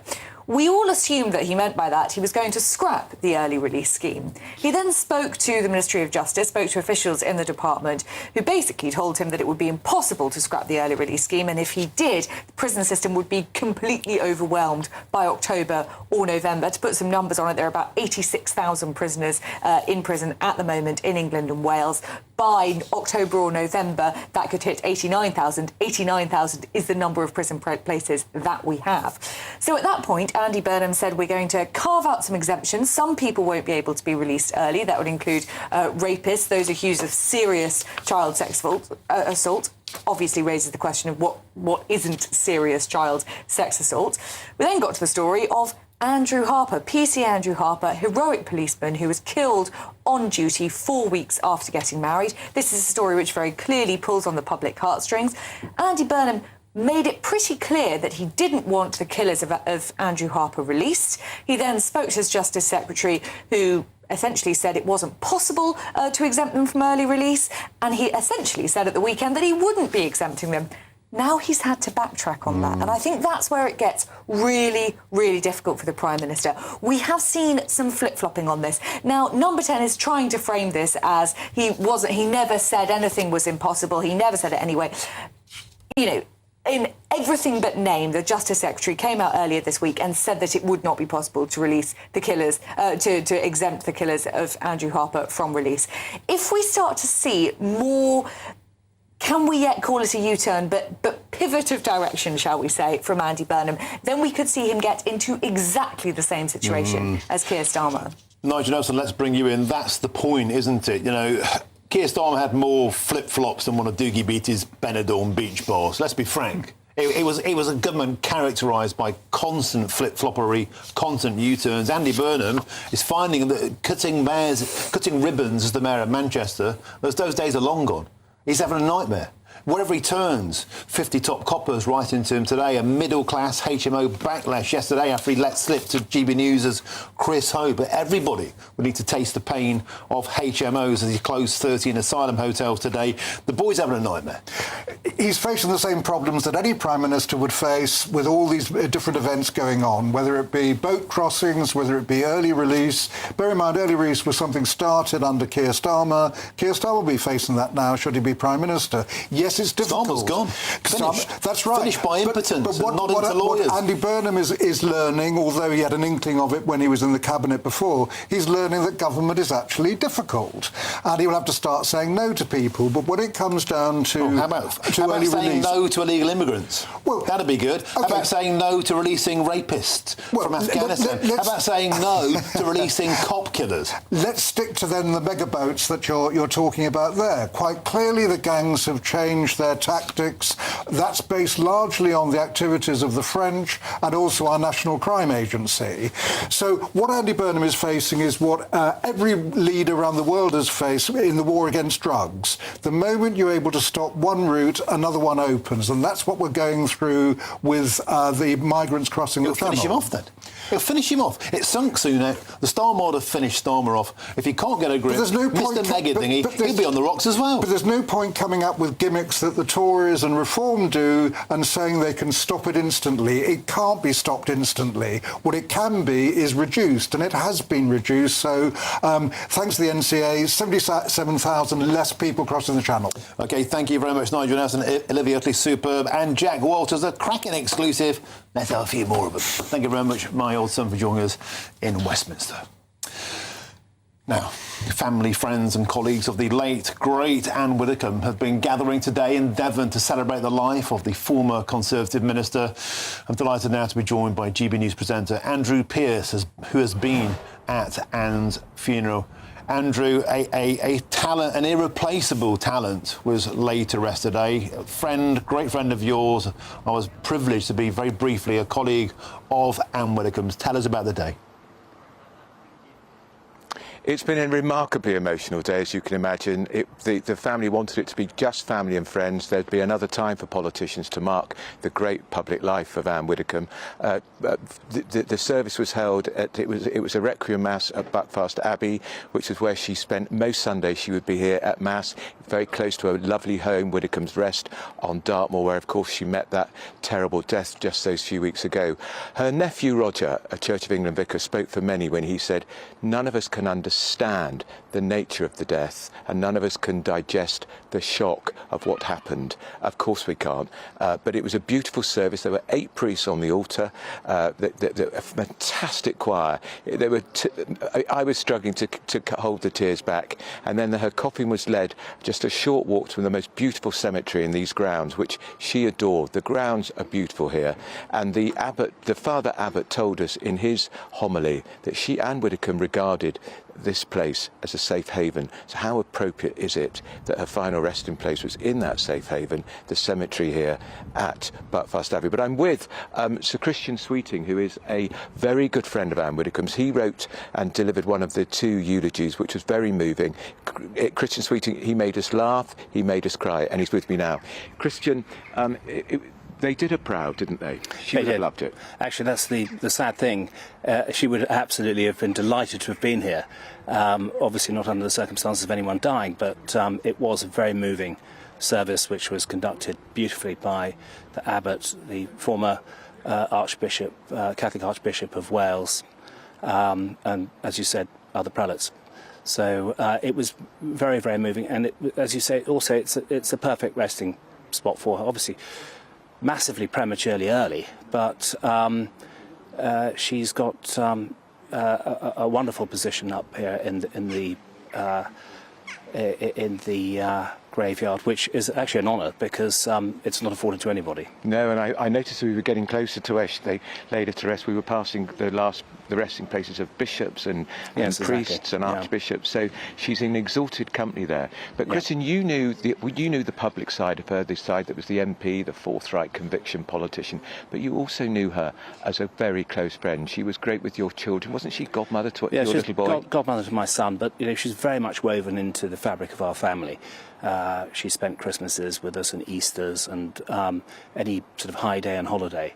But she was just the most incredible person, a very dear friend, a very devoted godmother, and an all-round a person of outstanding quality. And you made the point that if she'd compromised on her beliefs sometimes and gone for the easier option, maybe she'd have had an even bigger job in politics, but she wasn't for doing that. Well, I mean, she had incredible qualities, and she would never sacrifice herself for advancement. And I think she achieved high office, but probably not the highest office that her abilities could have stretched to. But, I mean, she lived her life as a signpost, not as a weather vane. Yeah. And her conscience was something that was entire and total. And she wasn't going to compromise on that. And that, drew her admiration for sticking to her guns on the things that she believed in. But some of her conclusions also drew criticism, which, she took with largely with very good humour. But she wasn't someone that, consulted focus groups to decide what she believed in. And you also made the point, you had a wonderful way to describe her antics on the dance floor in Strictly Come Dancing. I went to see her once in the studio, and I described her as a rampaging rhinoceros going across the floor. But you had a better way to describe it, I think. Well, I mean, basically, she approached it very much as she approached the Home Office. She was incredibly well briefed. She knew her stuff, but she wasn't going to be bamboozled by the experts. Yeah. And Anton de Beek perhaps spent more time sort of airlifting her than he did on the dance floor. I mean, she was very proud of her time on Strictly, and of course she survived 9 eliminations. But that sort of was a second chapter to her career, and I think that she went from being a well-known politician to being a very well-loved personality. She did. And she did indeed. So Christian Sweeting, on the irrepressible friend of his and mine, Anne Widdecombe, they laid her to rest today. It was a wonderful funeral here at Buckfast Abbey, which she regarded as her safe haven, and she's now been laid to rest there in the most wonderful circumstances. It's very emotional. And may she rest in peace. And may she rest in peace. Andrew Pearce, that was beautiful. Thank you very, very much for joining us today and giving us a special insight into... I still cannot believe Anne Widdecombe has gone. I sincerely cannot, but thank you, Andrew Pearce. Still to come. Working from home is a thing of the past for millions of us, but find out why that's not the case for many work-shy civil servants. They're paid for by you, of course, by the good old-fashioned British taxpayer. And also next, today's total solar eclipse with the best this century. We'll tell you the best spots in Britain to cop an eyeful. This is GB News, Britain's #1 news channel.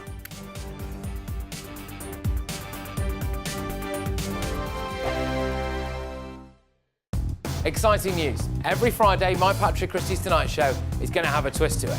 We're welcoming some special guests. You. That's right, on Fridays I'm going to be doing my show in front of a live studio audience because this show is about you and what you have to say. It's going to be the same big debates, same big topics, same big opinions. But every Friday night at 9 p.m, you are invited to come on down to Patrick Christie's Tonight to be a part of the action. Only on GB News, the People's Channel, Britain's news channel. At GB News, we love to hear from you, our loyal community. So drop us a line at gbnews.com/your say. There you can talk to each other and also to the presenters live on air. gbnews.com/your say, because GB News is your channel, Britain's news channel.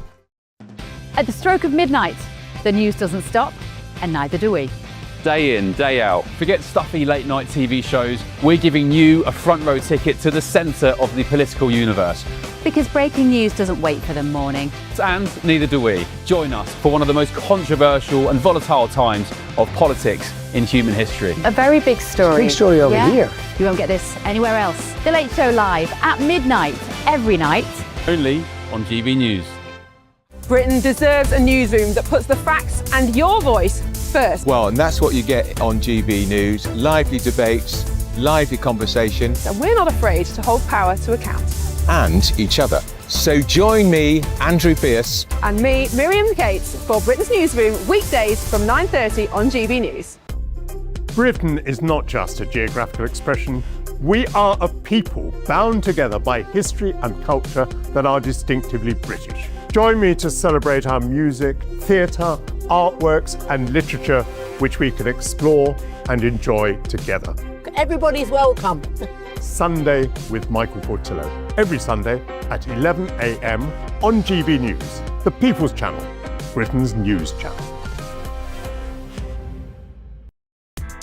Join me, Nana Akweer, for an informative, interactive news programme with a difference. It's fun.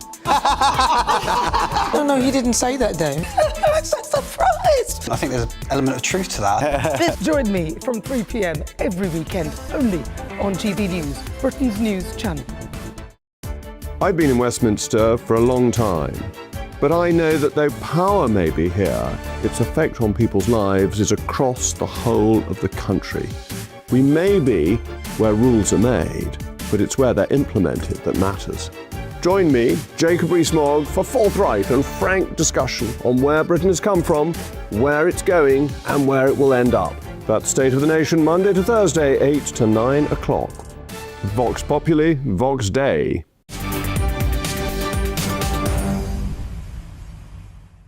Welcome back. It's 4:29. You're with me, Martin Daubney, here on GB News. Now, of course, tonight the UK is set to witness a once-in-a-generation solar eclipse from 6 p.m. The moon will move across the sun, eventually covering up to 95% of it.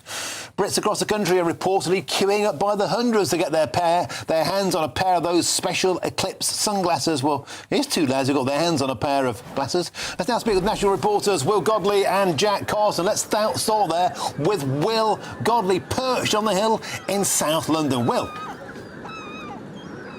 Well, Martin, the atmosphere is building here and so are the crowds. These people here have prime view of the eclipse as we count down. Emma, you are checking your glasses here like they are gold dust. It's like they are something worth £10,000 for you. How did you manage to get your hands on them? I checked AI because I thought when I saw AI say exactly where it was, I thought they're joking.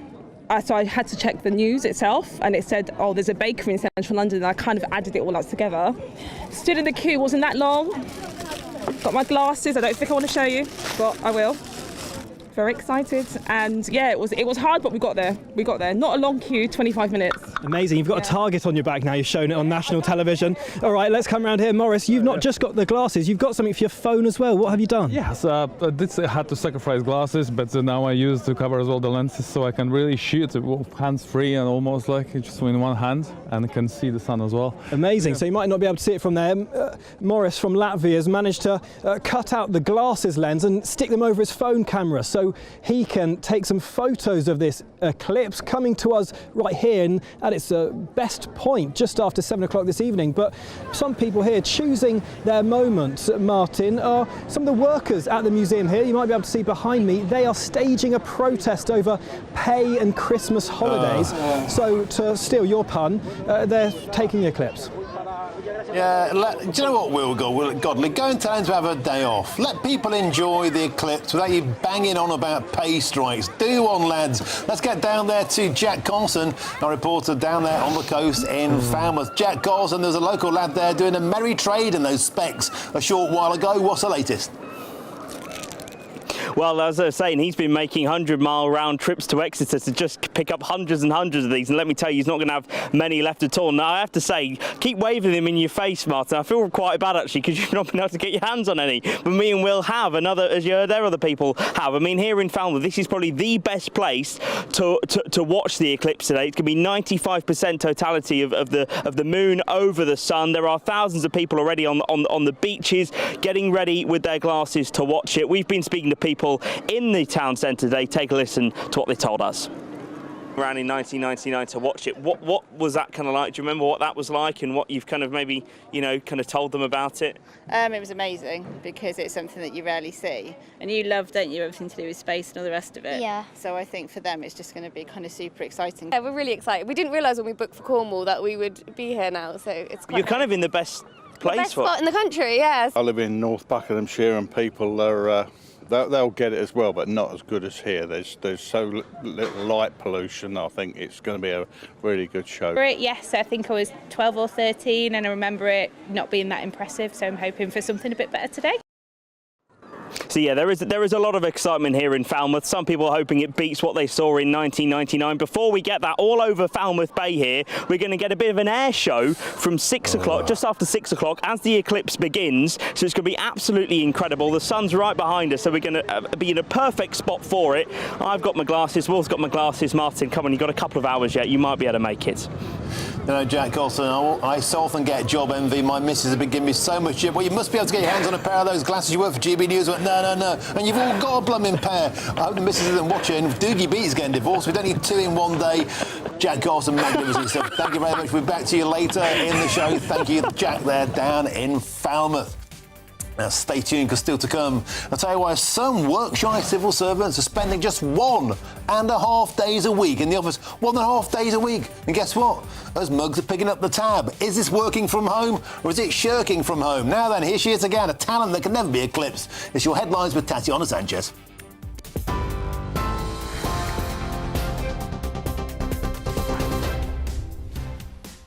Martin, thank you very much, and good afternoon. The top stories at 4:30. Serial sex attacker Simon Levy has been given a whole life prison term for murdering 2 women and raping a third.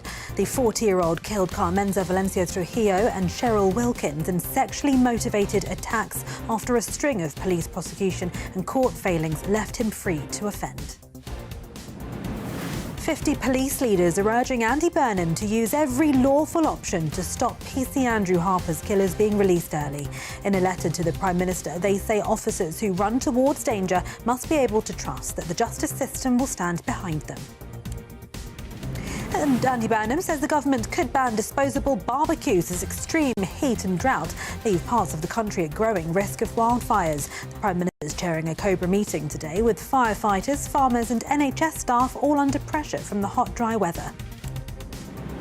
And the UK is set for its biggest solar eclipse since 1999 tonight, and the best view the country will get for decades. Across the UK, the moon will cover most of the sun, with the peak coming around 7 o'clock this evening. Those are the latest GB News headlines for now. More from me at 5 o'clock. Tune into GB News Radio wherever you are.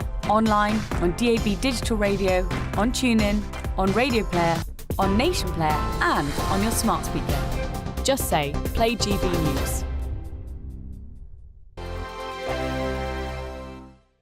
Hello, good afternoon. Welcome to your latest GB News weather update, brought to you from the Met Office. Hot and sunny for the next couple of days for much of England and Wales. And of course, this evening we have the solar eclipse.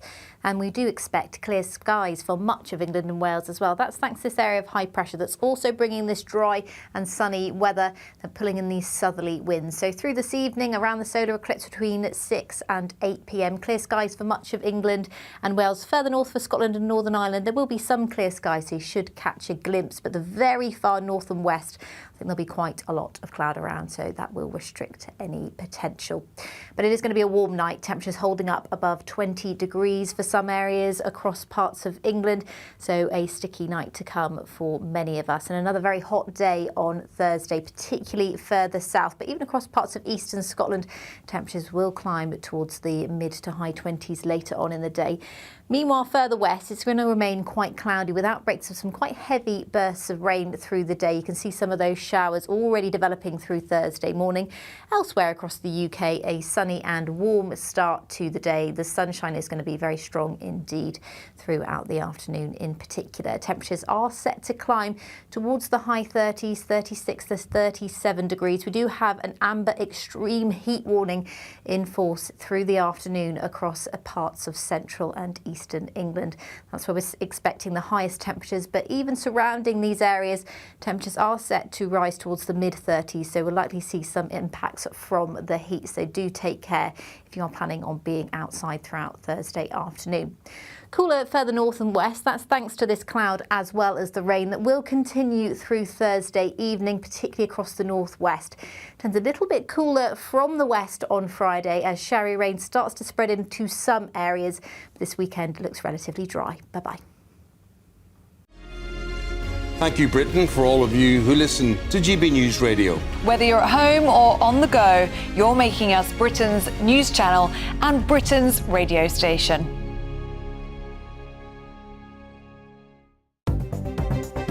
Good afternoon, this is the latest AI travel news from GBNews.com. The M5 southbound is affected by a reported collision between junctions 26 and 27 in Wellington. The M3 westbound has a lane closure at junction 12 in Eastleigh North. The M40 southbound is affected by a reported collision between junctions 12 and 11 in Banbury. In Scotland, the A701 at Parkgate is partially blocked in both directions after a collision. Across Wales, the A470 northbound at Nantgarv is congested. And on the trains, cross-country and East Midlands railway services may be affected by hot weather, with some disruption on various routes. For more travel news, go to gbnews.com.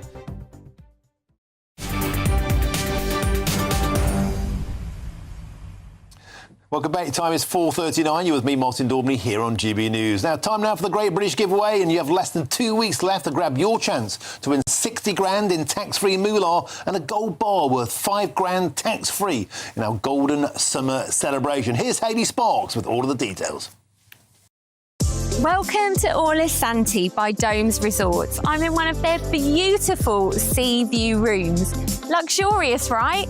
And there's just 2 weeks left to see how you too could be enjoying the 5-star lifestyle. There's over £65,000 in cash and gold to be won. First, you can bank an incredible £60,000 in tax-free cash to spend however you like. That's cash you could save, spend the rest of the year spending, or just relax somewhere like here. The award-winning Soma Spa will also give you a fine gold bullion bar worth over £5,000. Just make sure you don't miss out as lines close on the 21st of August. For a chance to win, text GOLD to 63225. One entry costs £2.50 plus one standard network rate message. Or text BONUS to 63225. 5 entries cost £5 plus one standard network rate message. Go to gbnews.com/win. Entry start at £2.50. Call 0903 686 3232. Calls cost £2.50 plus your network access charge. Or post your name and number to GB22 PO Box 8690 Derby DE1 9TT. UK only. Entrance must be 18 or over. Lines close at 4 p.m. on the 21st of August. This is a network giveaway. Entries will be pooled. Please check the closing time if listening or watching on demand. Good luck.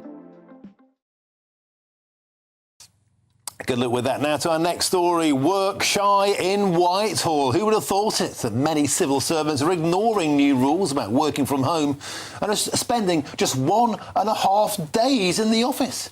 Now, they're meant to be at their desk at least 60% of the time, but the only government department to have hit that 60% mark was the Department of Science, Innovation and Technology. And would you believe that's now been abolished by the new Prime Minister, Andy Burnham?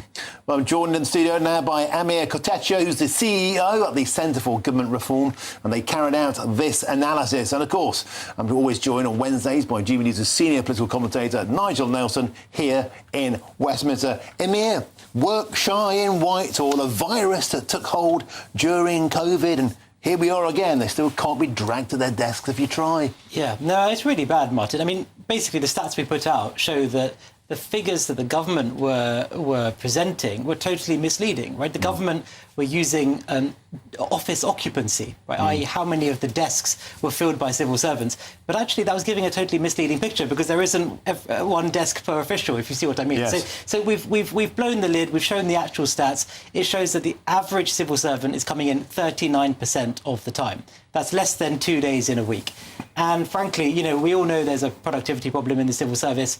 I think, you know, we need to look seriously at this and ask ourselves, is this the reason why? You know, I think it's totally out of order.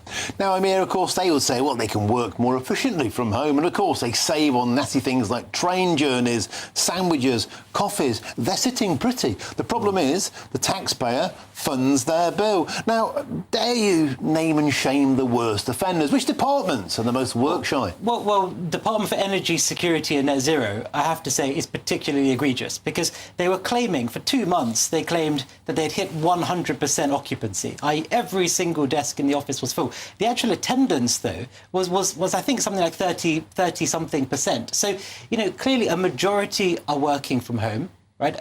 You could say it is net zero attendance in the office. I think that might have been your one, Martin, which I stole. Amir, you're having it. That's yours, mate. But look, I mean, it's totally egregious. The government need to fess up, I think, and be honest about the actual statistics, because this is not a war on work from home in its entirety, right? If it's a private business and they want to set their employees generous work from home entitlement, that's fine, because there is the private market, and businesses that clearly are unproductive will go bust. But you can't say the same in the public sector. We are all paying for it, and clearly government departments can't go bust. So, I think they do have to get stricter on this. And these excuses that people don't want to pay for trains and commuting are just totally bonkers. I mean, they've signed an employment contract which requires them to be in the office. As you know, until COVID came along, work from home didn't really exist at all. So when I get pushback from civil servants saying, well, train fares are really expensive, I say, well, frankly, everyone else has to deal with it, so should you. Superb stuff. Nigel Nelson, people often say in our inbox, nothing works in Britain anymore. There's no surprise. None of the civil servants are at work.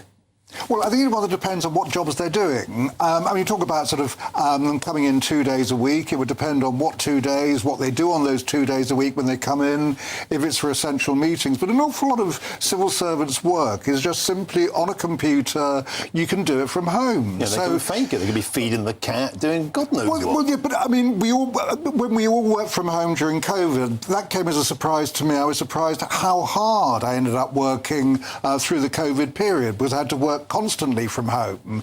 So the idea about hybrid working, coming in for a couple of days a week, that should be fine. Also, as far as the taxpayer costs go, you should be able to reduce office costs if I think transparency is absolutely right, by the way. If these offices are not being used, then save money in the offices. Is there any evidence that this work from home culture is increasing productivity? We hear it all the time. Is it true? Well, no. I mean, productivity across the public sector is down. There we go. 3.1% compared to 2019, and that compares with the economy as a whole, which is getting more productive. So, look, I take the point about saving on office costs. I don't want to see a big expansion in the size of the government real estate. The problem is there's too many civil servants. That is ultimately the problem, and we need to reduce this constant growth in civil service headcount. I mean, the civil service is a third larger than it was 10 years ago. So that's the real solution here. I mean, I think the problem is, look, I was in the civil service myself for over 10 years in the Foreign Office. I saw it firsthand. And the problem is that you just don't have the creativity, the ability to problem solve with your colleagues if you're not in the office, and you need that. All right, superb research. Thanks for coming today to share it with us here in the studio. The CEO of the Centre for Government Reform, Amir Kotecha. Thank you very much. The blob's getting bigger and it's getting lazier. And thank you to you, Nigel Nelson. Now, a Cabinet Office spokesperson has told GB News this. The conclusions drawn from the data are misleading and incorrect. Staff regularly work across the government estates, not just from their assigned HQ location. There's been no change to government's policy on office attendance. We are clear that a minimum 60% office attendance remains the best option for our staff and the public. Now, don't go anywhere. Our man is in Spain. Doogie does Benidorm. Doogie Beatty, our man on the beach. Over to you. Well, it's 36 degrees in the shade in Benidorm. The beaches have emptied out. And where have they gone? The Brits are in the bars, seeking shade and rehydration. We'll be back with you right after the weather report where you are.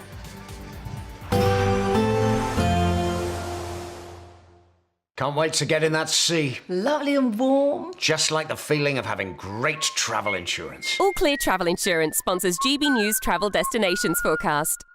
It won't just be the UK feeling the heat on Thursday. A widespread heat wave is going to occur across a large part of Europe. We're talking about Iberia, more especially into France, where temperatures will reach the high 30s, low 40s in places, widely well above average. And we've still got hot air through much of Italy, 38 Celsius there in Rome, as well as Croatia, Serbia, temperatures reaching the low to mid-30s widely, if not beyond that. A thundery breakdown in places by the weekend. All Clear Travel Insurance sponsors GB News Travel Destinations Forecast. This is GB News, Britain's news channel. Morris, tell us exactly what is going to happen here this evening? So what we have this evening as part of the wider FLAD Coming to Belfast programme is essentially 2 hours of Northern Irish Unionist Ulster Scots culture, dance, tradition, music. So we'll have got about a cast of 200, and like you said, we're covering flute bands, traditional fife and drum with lambeg drums. We've got a piper in there as well, a couple of Highland dance groups. We've just seen one rehearse there, absolutely fantastic, and some drum music from County Armagh as well. So it's 2 hours to do an absolute broad brush off the entire culture, and whenever you're trying to piece a show like that together, 2 hours just isn't enough. Of course, you yourself spent a lot of time as a drum major outside this, didn't you? I mean, you served. Yes, I did. I spent 23 years in the Household Division. I originally joined the Irish Guards, transferred to the Scots Guards. GB News, the People's Channel. This is GB News, Britain's news channel. Former NBA player Royce White says he's declaring for next year's women's NBA draft, claiming he now identifies as a female for the purpose of playing professional basketball. There he is on your screens. He's 6'8", he's massive, he's built like a brick, you know what. He's the former first-round pick in the NBA, which if you're not familiar with what the NBA is in the draft, basically when he was playing, he was all the NBA team's first choice for them to join his team. He was a quality player. He says he'd be unstoppable in the women's NBA and has vowed to use the women's changing room if allowed to compete. White, who is seeking the Republican Senate nomination in Minnesota, says he wants to expose what he sees as flaws in transgender inclusion rules in women's sport. And it all comes after former NBA star Enes Kanter, Freedom, also announced plans to declare for the 2027 women's NBA draft as well. The People's Channel. This is GB News, Britain's news channel. Fury over a royal funeral planned for shamed Andrew. Should he get a royal funeral? Emphatically not. He is a private citizen. He lost his HRH title of prince and also stepped down from numerous patronages. He's being, of course, as we all know, investigated by the police. The facts of the matter are that he is in disgrace. As a private citizen, he should most emphatically not get a royal ceremonial funeral. This is a matter for the Cabinet Office of the Royal Household. I can only presume that it's something that they haven't attended to, because there would be public outrage. The last YouGov poll last month, his popularity is 2%. You can't get worse than that. GB News, the People's Channel.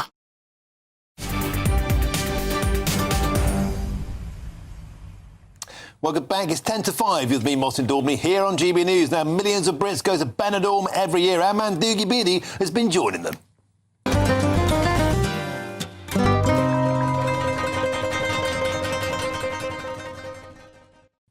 Our intrepid Irish reporter, Doogie Beattie, the senor that's very popular with the senoritas, is there for us in Benidorm once again. Doogie Beattie, let me guess, you've got a couple of glamorous blondes you want to talk to in a moment's time.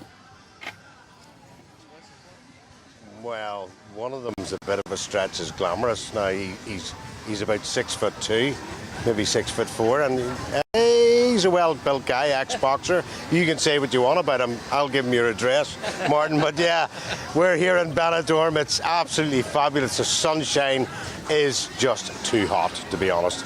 36 degrees. I believe you're going to go up to 38 somewhere along the line.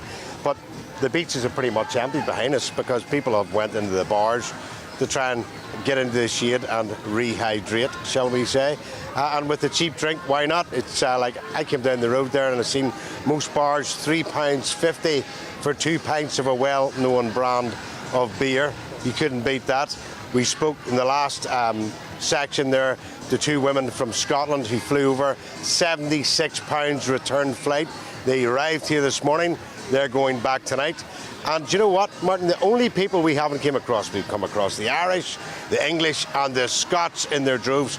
The Welsh people just aren't here at this moment in time. But joining me now is 2 Scots. Why are the Welsh not here? No idea. Stuck they in should the be valleys. here. Yeah. Stuck in the valleys. Are they missing out? Oh, definitely. Definitely. And how many times have you been to Benidorm this year? We were here in February, May. We just got here today and we're back again in October. And what's the appeal? What is it about about this place that really rocks your world? So we're Scottish. We're not guaranteed that big bright thing up in the sky, and cheap beer. That says it all, really, doesn't it? That's enough. But you can have a great holiday here of all different types, can't you? Yeah, definitely, yeah. I brought my son here. We used to go-karting, and we're bringing your son here next year. Yeah, he's 18 next year, and he loves music, so I'm thinking, well, I'll bring him. I think he'll love it for all the shows at night time. Did you ever go and watch the tribute acts yourself? We've watched a couple. Yeah. We've watched a couple. And what happened? I thought it was one person, it was somebody else, so I thought we were going to see, is it Neil Diamond? And it was Elvis. So that was probably drinking too much. During the day. Too much. Well, enjoy your holiday and really have a great time for the rest of the time here. Elvis it was. Elvis instead of Neil Diamond. I think she maybe took too many of those cheap pints. But we'll see them out later on this evening. Of course, the eclipse here, we don't know if we'll see it because on the west coast we're in the wrong side, but we're going to try and get a high point to view the whole thing. Dougie Beatty, you won't see the eclipse from inside a bar, that's for sure. See you later on, Dougie Beatty. Magnificent there in Benidorm. Stick with us. But first, here's your weather forecast with Annie Shuttleworth.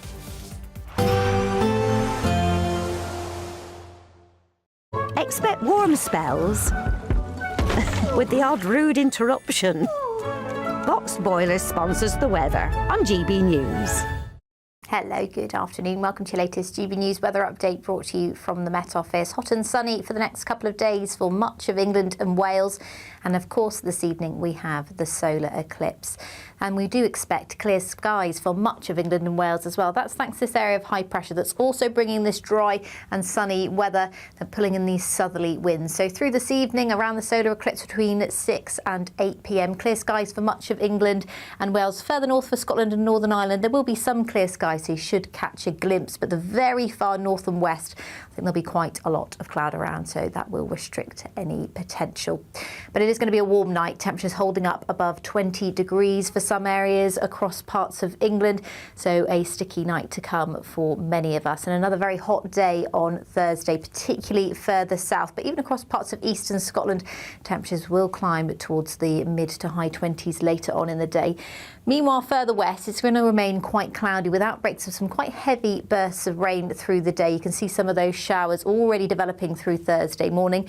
Elsewhere across the UK, a sunny and warm start to the day. The sunshine is going to be very strong indeed throughout the afternoon in particular. Temperatures are set to climb towards the high 30s, 36 to 37 degrees. We do have an amber extreme heat warning in force through the afternoon across parts of central and eastern England. That's where we're expecting the highest temperatures, but even surrounding these areas, temperatures are set to rise towards the mid-30s, so we'll likely see some impacts from the heat, so do take care if you are planning on being outside throughout Thursday afternoon. Cooler further north and west, that's thanks to this cloud as well as the rain that will continue through Thursday evening, particularly across the northwest. Turns a little bit cooler from the west on Friday as showery rain starts to spread into some areas. This weekend looks relatively dry. Bye-bye. Expect warm spells with the odd rude interruption. Box Boilers sponsors the weather on GB News.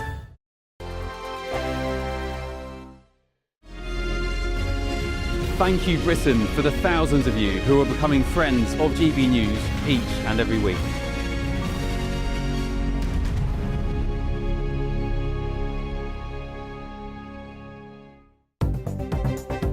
Good afternoon. This is the latest AI travel news from GBNews.com. The M5 southbound is affected by a report of collision between junctions 26 and 27 in Wellington. The M4 eastbound has a report of collision between junctions 17 and 16 in Swindon. The M25 clockwise has a lane closure between junctions 23 and 24 in South Mimms. In Scotland, the M8 eastbound off-slip at junction 4 is closed. Across Wales, the A470 northbound at Nantgarw is congested. And on the trains, cross-country and East Midlands railway services may be affected by hot weather, with some disruption on various routes. For more travel news, go to gbnews.com. Welcome to Orla Santi by Domes Resorts, and there's just 2 weeks left to see how you too could be enjoying the 5-star lifestyle. First, you can bank an incredible £60,000. We'll also give you a fine gold bullion bar worth over £5,000. For a chance to win, text GOLD to 63225. One entry costs £2.50 plus one standard network rate message. Or text BONUS to 63225. 5 entries cost £5 plus one standard network rate message. Go to gbnews.com/win. Entry start at £2.50. Call 0903 686 3232. Calls cost £2.50 plus your network access charge. Or post your name and number to GB22 PO Box 8690 Derby DE1 9TT. UK only. Entrance must be 18 or over. Lines close at 4 p.m. on the 21st of August. This is a network giveaway. Entries will be pooled. Please check the closing time if listening or watching on demand. Good luck. At the stroke of midnight, the news doesn't stop, and neither do we. Day in, day out. Forget stuffy late night TV shows. We're giving you a front row ticket to the centre of the political universe. Because breaking news doesn't wait for the morning. And neither do we. Join us for one of the most controversial and volatile times of politics in human history. A very big story. Big story over here. You won't get this anywhere else. The Late Show live at midnight, every night. Only on GB News. Britain is not just a geographical expression. We are a people bound together by history and culture that are distinctively British. Join me to celebrate our music, theatre, artworks and literature, which we can explore and enjoy together. Everybody's welcome. Sunday with Michael Portillo. Every Sunday at 11 a.m. on GB News, the People's Channel, Britain's news channel.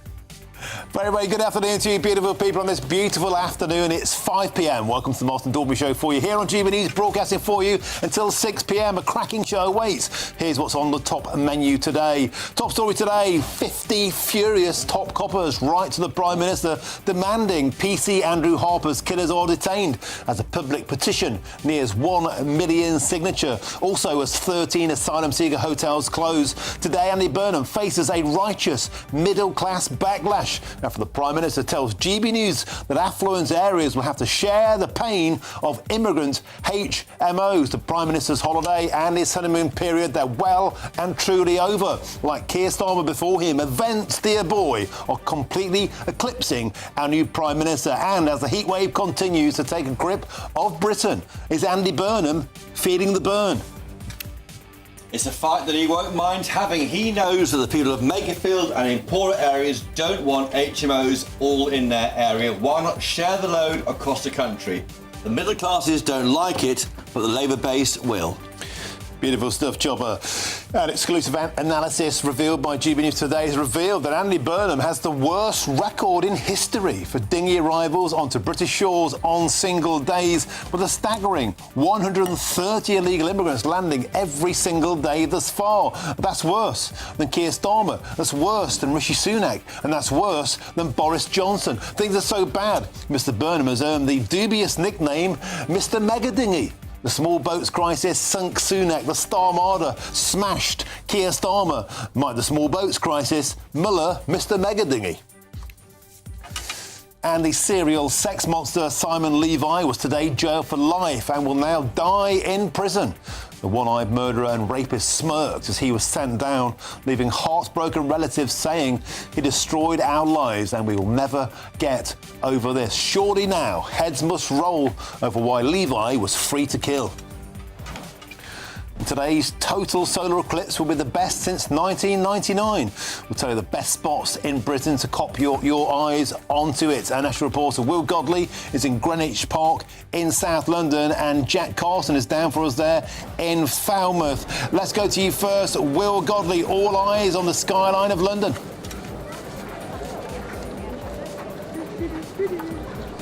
Yes, glasses at the ready. The countdown is on and crowds here gearing up for what's been described as a once-in-a-generational celestial phenomenon. That is quite a tongue-twister. I'll be finding out all the reaction from crowds here as excitement builds to that monumental moment just after 7 o'clock this evening. Jack Carston down there on the coast where you got the best view in Britain. Yeah, well, here in Falmouth, of course, it's going to be a 95% total eclipse of the sun. People are already flocking to the beaches here because before that, they're going to have an air show with Royal Navy parachutists. Don't know how they're going to get on as it gets a little bit darker, but join us here in Cornwall over the next few hours. Beautiful stuff, gentlemen. We're clicking off the time now. 2 hours and 10 minutes there to go until that eclipse. Thank you, gentlemen. Now, our intrepid reporter, Dougie Beattie, has been in Benidorm since Monday. He's still alive. He's having the time of his life. He even got his leg over last night, but don't worry, Mrs. Beattie. He was just taking no bull. Dougie. Yes, with heat, with temperatures over 36 right here now. That solar eclipse will be welcome in the next hour and a half. Brits have took themselves off the beach and into the bars for some really well needed rehydration. We'll have more throughout the programme.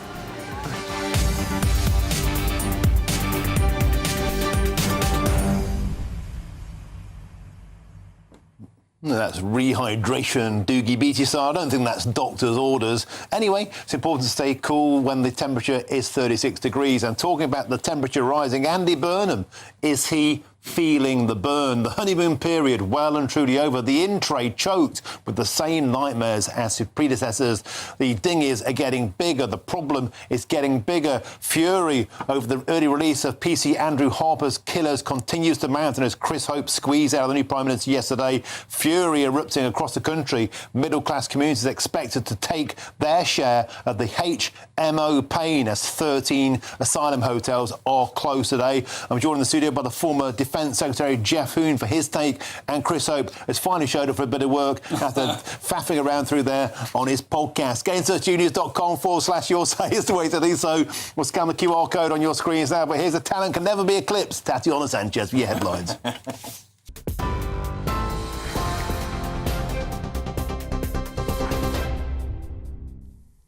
Martin, thank you and good afternoon. The top stories at 5 o'clock. Serial sex attacker Simon Levy has been given a whole life prison term for murdering 2 women and raping a third. The 40-year-old killed Carmenza Valencia Trujillo and Cheryl Wilkins in sexually motivated attacks in London last year. He'd also violently attacked a third woman in the same car park where Ms Wilkins' body was later found. Sentencing him at the Old Bailey, the judge said Levy ruthlessly exploited vulnerable women for his own sexual satisfaction.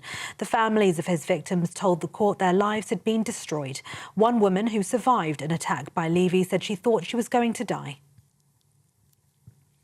50 police leaders are urging Andy Burnham to use every lawful option to stop PC Andrew Harper's killers being released early. A letter has been signed by senior figures across the UK, including Metropolitan Commissioner Sir Mark Rowley and the head of the National Crime Agency. They say the case goes beyond policing, raising serious questions about public safety, victims' trust and confidence in the justice system. Albert Bowers and Jessie Cole are currently due to be released next year, halfway through their 13-year sentences for manslaughter. Labour Minister Anna Turley says the government is trying to stop the early release of the most serious offenders, but blames the Conservatives for creating the overcrowding crisis in the first place. The prison situation is in crisis. We know that. We inherited a huge crisis in our prison population where the Tories only built 400 places. We are now trying to remedy that by building more prison places than we've seen since the Victorian era. But the reality is that we have to make sure that the prison system doesn't collapse, the criminal justice system doesn't collapse. We need to make sure that we've got places for today's offenders, tomorrow's offenders. And unfortunately that has meant that we've had to look at the early release scheme. But the Conservatives say Labour is making the wrong choice. Shadow Home Secretary Chris Philp says criminals don't need to be released early if ministers are prepared to take more radical action. We should be renting places in prisons overseas. Sweden, for example, has just done that, renting some places in Estonia. We should be kicking out a lot of foreign criminals who are in our prisons, either to serve the rest of their prison sentence in a prison in their home country, or if they're near the end of their sentence, just to be deported. Those are the kind of solutions that would work. We need to change the planning system so that prisons can be built much faster. And in the short term, we need prefabricated cells to be put up inside the perimeter of existing prisons. Cambridge University is now investigating how Professor Jason Arday was appointed after he resigned amid a plagiarism row. Professor Arday quit last week following reports alleging he plagiarised his PhD thesis and other academic work. The university says it will look at his appointment in 2022 and his time at Cambridge since then. Vice-Chancellor Professor Deborah Prentice has called the case an aberration, but says it should not be used to question the legitimacy of other senior academics at Cambridge. Elsewhere, a 32-year-old woman who'd been trapped under rubble for 36 hours following the 7.4 magnitude earthquake which shook Western Colombia has been rescued alive. Daniela Lago was pulled from beneath a collapsed building in the city of Pereira after a 10-hour-long rescue operation. Firefighters finally managed to reach her via a tunnel they dug below 4 concrete slabs under which she'd been buried. At least 188 people have died in the quake. According to official figures, hundreds remain missing. King Charles yesterday said he and the Queen greatly admire the strength of the Colombian people and have sent their deepest condolences. In other news, Andy Burnham says the government could ban disposable barbecues as extreme heat and drought leave parts of the country at growing risk of wildfires. The Prime Minister's chairing a Cobra meeting today with firefighters, farmers and NHS staff all under pressure from the hot, dry weather. Nearly 3/4 of England and the whole of Wales are now in drought, with temperatures expected to climb as high as 38 degrees tomorrow. Mr Burnham says people need to take the greatest possible care in the countryside, warning that cigarettes and disposable barbecues can quickly turn dry ground into a fire risk. And the UK is set for its biggest solar eclipse since 1999 tonight, and the best view the country will get for decades. Across the UK, the moon will cover most of the sun, with the peak coming shortly or before or just after 7 o'clock. Devon, Cornwall and parts of West Wales are expected to see the darkest skies, with the moon covering almost all of the sun. People are being warned not to look at it directly without proper eclipse glasses or a safe viewer, because ordinary sunglasses and phone cameras will not protect your eyes. Those are the latest headlines. More at 5:30.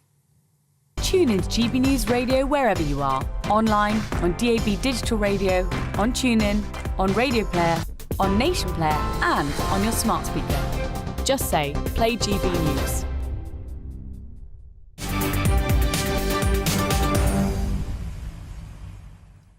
Thank you, Tatiana. Now, as the temperature continues to soar, is Andy Burnham feeling the burn? Because we start with the problems that are mounting up for Andy Burnham in his in-tray. His honeymoon period is well and truly over, and I'm asking today, is Burnham feeling the burn? The Prime Minister is facing a huge backlash after saying that more affluent parts of the UK need to take more migrants in. Labour has announced today that 13 asylum hotels are closing, but of course that means more HMOs and more asylum seekers will be stuffed into military bases and houses near you. Mr Burnham told GB News yesterday, our man Chris Hope, that all parts of the country need to play their part. I do have to say, we cannot have a situation where it's only the poorest communities in the country that receive, all of the dispersal of refugees and asylum seekers. I do believe all parts of the country need to work to play their part. It's a challenging issue. We're working at it. We understand people's concerns. Well, that video there, it set the news agenda, front page of the Telegraph, front page of the Mail. Our imitators, our poor rivals, we're using Chris Hope's footage there. It's caused a huge debate. I'm joined in the studio now by GB News presenter Chris Hope, and also delighted to say by the former Labour Party Defence Secretary Geoff Hoon. Geoff, you were last in power when there was a solar eclipse back in 1999. Let's move on to you, Chris Hope. You got the Prime Minister there in your crosshairs, and was it a gaffe? Was it a slip of the tongue? But he certainly caused a righteous fury in the provinces. Now, Andy Burnham saying you have to brace yourselves. 13 hotels are closing today. They're coming to a street near you and an HMO. They are being dispersed into the community because hotels are the obvious pull factor for migrants in northern France. So they're going to go into our community. Now, where should they go? He's just come off the back of the Makerfield by-election. I was there in Ashton Town Football Club. He said he gets the problem of HMO Britain, he called it. Not HMS Britain, not a ship, HMO Britain, houses of multiple occupation. These houses bought up by private companies. They are overwhelming communities in poorer areas. Taxpayers. On behalf of small... Taxpayers' money? Yes, and they are often in poorer areas. The figures show the more likely to be in northwest England, where Makerfield is, and elsewhere. He's saying that isn't fair. Why should we have these HMOs in areas where the voters are? He's saying, why shouldn't the burden be shared across the country? And in the meantime, he says he's going to eradicate the small boats crisis. He's gone further than Keir Starmer, who's going to smash the gangs. Rishi Sunak was going to stop the boats. We're back to where Sunak was. He wouldn't give us a timescale. He wouldn't say by the election, but he did say he'd eradicate the problem. I think if you're a Labour politician facing a reform threat, to say to the people who might go towards reform, I think there should be more HMOs with many with asylum seekers in them in areas which aren't your areas. That can be Middle England. And the outcry is by people so far who haven't had to worry about HMO properties near them because they're somewhere else. Well, that's coming home to roost, and it may mean that this issue of illegal crossings gets more and more of an issue for people who currently don't think about it enough. I think it's an absolute disaster, and the reaction to this online has been visceral. I think your comment has been one of the most commented things we've ever had on GB News, and it's been the same across the media. People are sick to the back teeth of a problem not being solved, but of a problem being moved. Just to explain, if you're tuning in, we have on our screens, that's the sun. It's in Spain. 2 hours to go now, less than 2 hours to go. And Spain, of course, we will see that magnificent close-up there of the sun as we head towards this solar eclipse. And the Labour Party's small victories so far, Chris, are being eclipsed by these disasters. But yes, and amazing shots, of course. We'll see that all the shots through your show in the evening, and I'm doing 8 till 9 tonight, so on that show too. But to go back to the language, he said, didn't he? I believe all parts of the country need to work to do here, to play their part. Now, the idea of playing your part with the migrants crisis... People don't want to play their part. No, they don't. They are angry, and they are thinking, well, hang on, the government caused this problem by not securing the border, Conservatives, the main part of it, then Labour. Why should I play my part? I think that language there is what's triggered the reaction. But I don't think they'll mind in number 10. This is an issue which needs to be addressed, and why should poorer areas take more than their fair share of this burden of looking after migrants? OK, Chris, just to repeat live pictures on your screen there of the preparation, the sun readying itself for this full eclipse, incandescent, and that's the mood, I must say, of the rage across Britain about this shifting around of HMOs. The government, of course, has proposed moving 1,250 adult male asylum seekers into an ex-military base in the Oxfordshire village of Piddington. Let's cross live now to Piddington and speak with a local resident there, Jamie Perkin. Jamie, welcome to the show. It's a pleasure to have your company. And, you know, the constant narrative now from the Prime Minister is, well, every town in Middle England, every town across Britain could become the next Piddington. Would you like to tell the people watching this channel today, would you like to tell the Prime Minister's office how it feels to become a place like Piddington that must do its fair share and feel the pain of HMO Britain? Martin, thanks for having me. It's a really funny thing to be answering. I mean, playing our part and doing our bit for the country. I mean, I think we'd all be willing to do a bit more than perhaps everyone is doing at the moment if the government played their part. This isn't a case now of left wing, right wing, or rich or poor, or even in Andy Burnham's case, which I feel he's making it north against south. I feel this what we're being given here. It's just a case of right and wrong. And what he's trying to put on our doorstep is quite simply wrong. There's nothing else that I can say about the situation apart from everything that we've been given so far is wrong. It's the wrong place. It's on a main road. To listen to his interview yesterday, I was lost for words. You're lost for words because we had a young lad, Rex, a 7-year-old boy from Piddington, who wrote a letter to the Prime Minister. We had him on the show saying he was fearful of walking across the village green to get to his sister's grave because of these 1,250 men that are going to be thrust upon your community. This is an astonishing thing for a peaceful, beautiful part of the world to happen to. Yeah, probably a good time that I tell you then, Martin. That's my son. So naturally it's a situation that we're going to have to deal with. Whether if this is thrust upon us or not, it's going to be something we're going to have to sort out. If my son wants to go and visit his sister's grave, then we won't have the freedom to just let him walk down the road to it. He's 100 yards from his sister's grave at the moment, and yeah, it's got to the stage now where it's just right and wrong. And what we're being given here is, I read earlier from Anna Turley when she was doing her interview. She mentioned Blackpool. I think Blackpool, I did a bit of research. Blackpool, I think, has got about a 3% asylum seeker population compared to the population of Blackpool. What they want to put on us is 400%. We are 330 people. So quadrupled what we have in our village, and that includes 46 children, quite a lot of elderly people. When was the last time you heard of any place, town, village, city that quadrupled in population overnight? We've got a prison. We've got a prison in our village. Okay, so it's not like we don't do our fair share of taking in the wrong people. We've got 1,250 prisoners. We've got a new wing that's just opened there that they can't get staff for. There's a new wing that the government have spent hundreds and hundreds of thousands of pounds on, and they can't get staff for it. Jamie, it's breathtaking.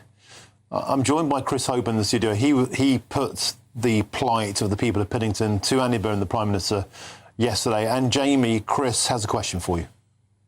Jamie, it's great to see you, and we're sorry for your loss, of course, at GB News. It's just to ask you this question. I read out Rex's letter to the Prime Minister yesterday when he said his concerns. I wondered if Rex had seen that and what Rex had thought about having his letter read to the Prime Minister. He had, and thank you, from not just from me as his dad, but as a village and on the whole. What you guys have done has been great, and I really appreciate you asking that question. What we would love, and I really think this is important, is that we would love Andy Burnham to come to our village, whether it meets my son, whether he meets Tim McNally, our brilliant parish chair. He needs to come to this village and see with his own eyes what this would do to this community. Because I've yet to meet one person who has tried to tell me that this is the right thing to do. You're asking everyone to do their bit. Everyone's got to play their part. But then to give us 400% on top of what we've already got, it's... I honestly, I've run out of words to even... Every single person I speak to, you see on social media, you go and look at posts that you guys do. I jump on there and read it sometimes. Everybody knows it's wrong, but the only people that don't seem to think it's wrong is the government, and they're the people that are marking their own homework with this Crown Development Order they put on it. OK, Jamie Perkin, thanks for joining us today. Love and support to you, your lad Rex, and all your family. Sorry for your loss once again, and we're going to keep pushing, I think, to try and make sure that Number 10 listens to this, and we'll try and make something happen for you. Jamie Perkin, thank you so much for joining us on the show today. Live pictures on your screen there of course, the solar eclipse approaching in Spain. Let's get back to the studio. I'm joined by Jeff Hume, former Labour Party Defence Minister. Jeff, of course, Prime Ministers are faced with very, very difficult decisions all the time, and it's very, very hard to separate the humanity there, what's happening in Piddington, what happened to Rex, feels afraid to go and see his sister's grave. But the Prime Minister's got a problem. It's got a big problem, and it's one that people are utterly sick of now. The feeling that we can't control our borders, and the solution isn't to stop that happening, but to stuff illegal immigrants onto communities all across Britain. Well, the real solution to the problem that you've set out so eloquently is to reduce the number of people crossing. And the government's measures are beginning to have some effect. There's a 40% reduction this year on the number of people crossing, a significant reduction since 2022. The peak numbers came in 2022 under a Conservative government. So the government's measures are having an effect. And what we need to see are not only a reduction in the number of crossings, but also a speeding up of the asylum process to make sure that we don't have to find accommodation for this large number of people. After all, people protested right across the country about people being put in hotels. You made the point about the cost to the taxpayer of that. Putting people in army camps or former army camps actually saves the taxpayer an enormous amount of money. But they're not enclosed facilities. They can simply wander around these communities, causing fear and causing havoc. You talk about the numbers coming down. That's not true. The number of small boat arrivals under Annie Burnham has broken records. It's 130 a day have arrived under Andy Burnham's tenure. It was only 103 under Keir Starmer, 82 under Rishi Sunak, 50 under Boris Johnson. The mega dinghies are getting bigger. Andy Burnham's now being called Mr. Mega Dinghy in Whitehall. What I said was the number of crossings this year, and the number of crossings this year is 40% down so far compared to last year, and a significant reduction on the numbers since the peak in 2022. Now, clearly we've all seen that appalling photograph of a very large number, 230 people, I think, on a single dinghy. But again, all the indications are that that is because the government's measures are beginning to have some effect.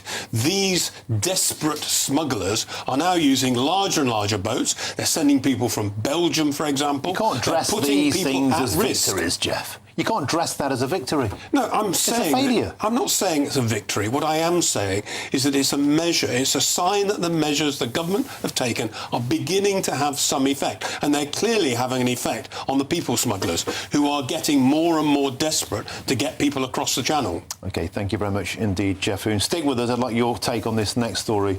A truly horrific case. Of course, pictures on your screen, the live pictures of the sun begin to set in Spain. But our next story, I'll talk about the evil double murderer Simon Levi, who today, we find out, will die in prison after he was sentenced to a rare whole life order.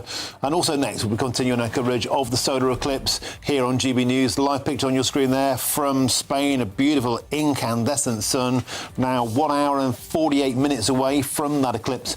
And we'll tell you all the best spots in Blighty and where to see it. That's next here on GB News, Britain's uneclipsed news channel.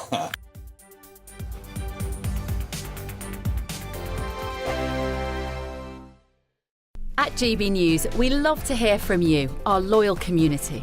So drop us a line at gbnews.com/yoursay. There you can talk to each other and also to the presenters live on air.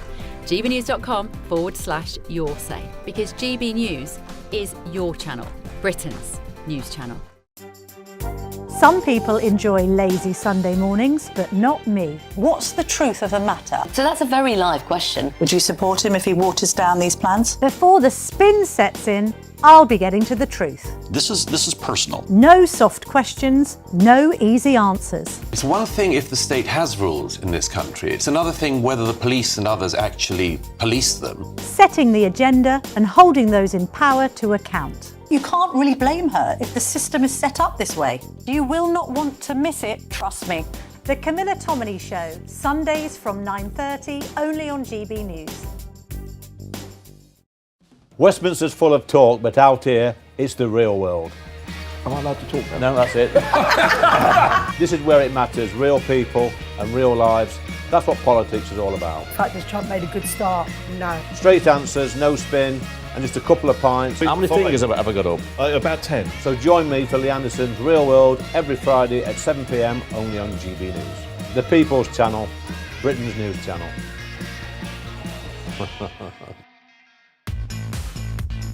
5 hosts, 5 opinions, 5 fearless debates, 5 unfiltered takes on the day's news. 5 reasons not to be anywhere else on Saturday night. This is the Saturday 5. You got me. You got me good there. Britain's biggest Saturday night TV show. It's not a bad brand. Yeah. Uncensored. Very, very racy tonight. On the unpredictable. What did she say? Can you translate it for us? And always entertaining. And how can a country go from being led by William Wallace to Saturday nights from 6 p.m. only on GB News, the People's Channel. Britain's news channel. You're going to want to stay tuned, trust me. Join me, Nana Akwe, for an informative, interactive news programme with a difference. It's fun. No, he didn't say that, Dave. I'm so surprised. I think there's an element of truth to that. Join me from 3 p.m. every weekend, only on GB News, Britain's news channel. Welcome to Free Speech Nation with me, Josh Howard. This is the show where each week we see what's happening in the world of culture, current affairs and politics. First we'll say, welcome to the UK. Oh, thank you. And we're not afraid to use our free speech so that you can use yours. It's not controversial in the slightest to anyone who hasn't lost their mind. Free Speech Nation, Sunday nights at 7 p.m. Only on GB News, the People's Channel, Britain's news channel.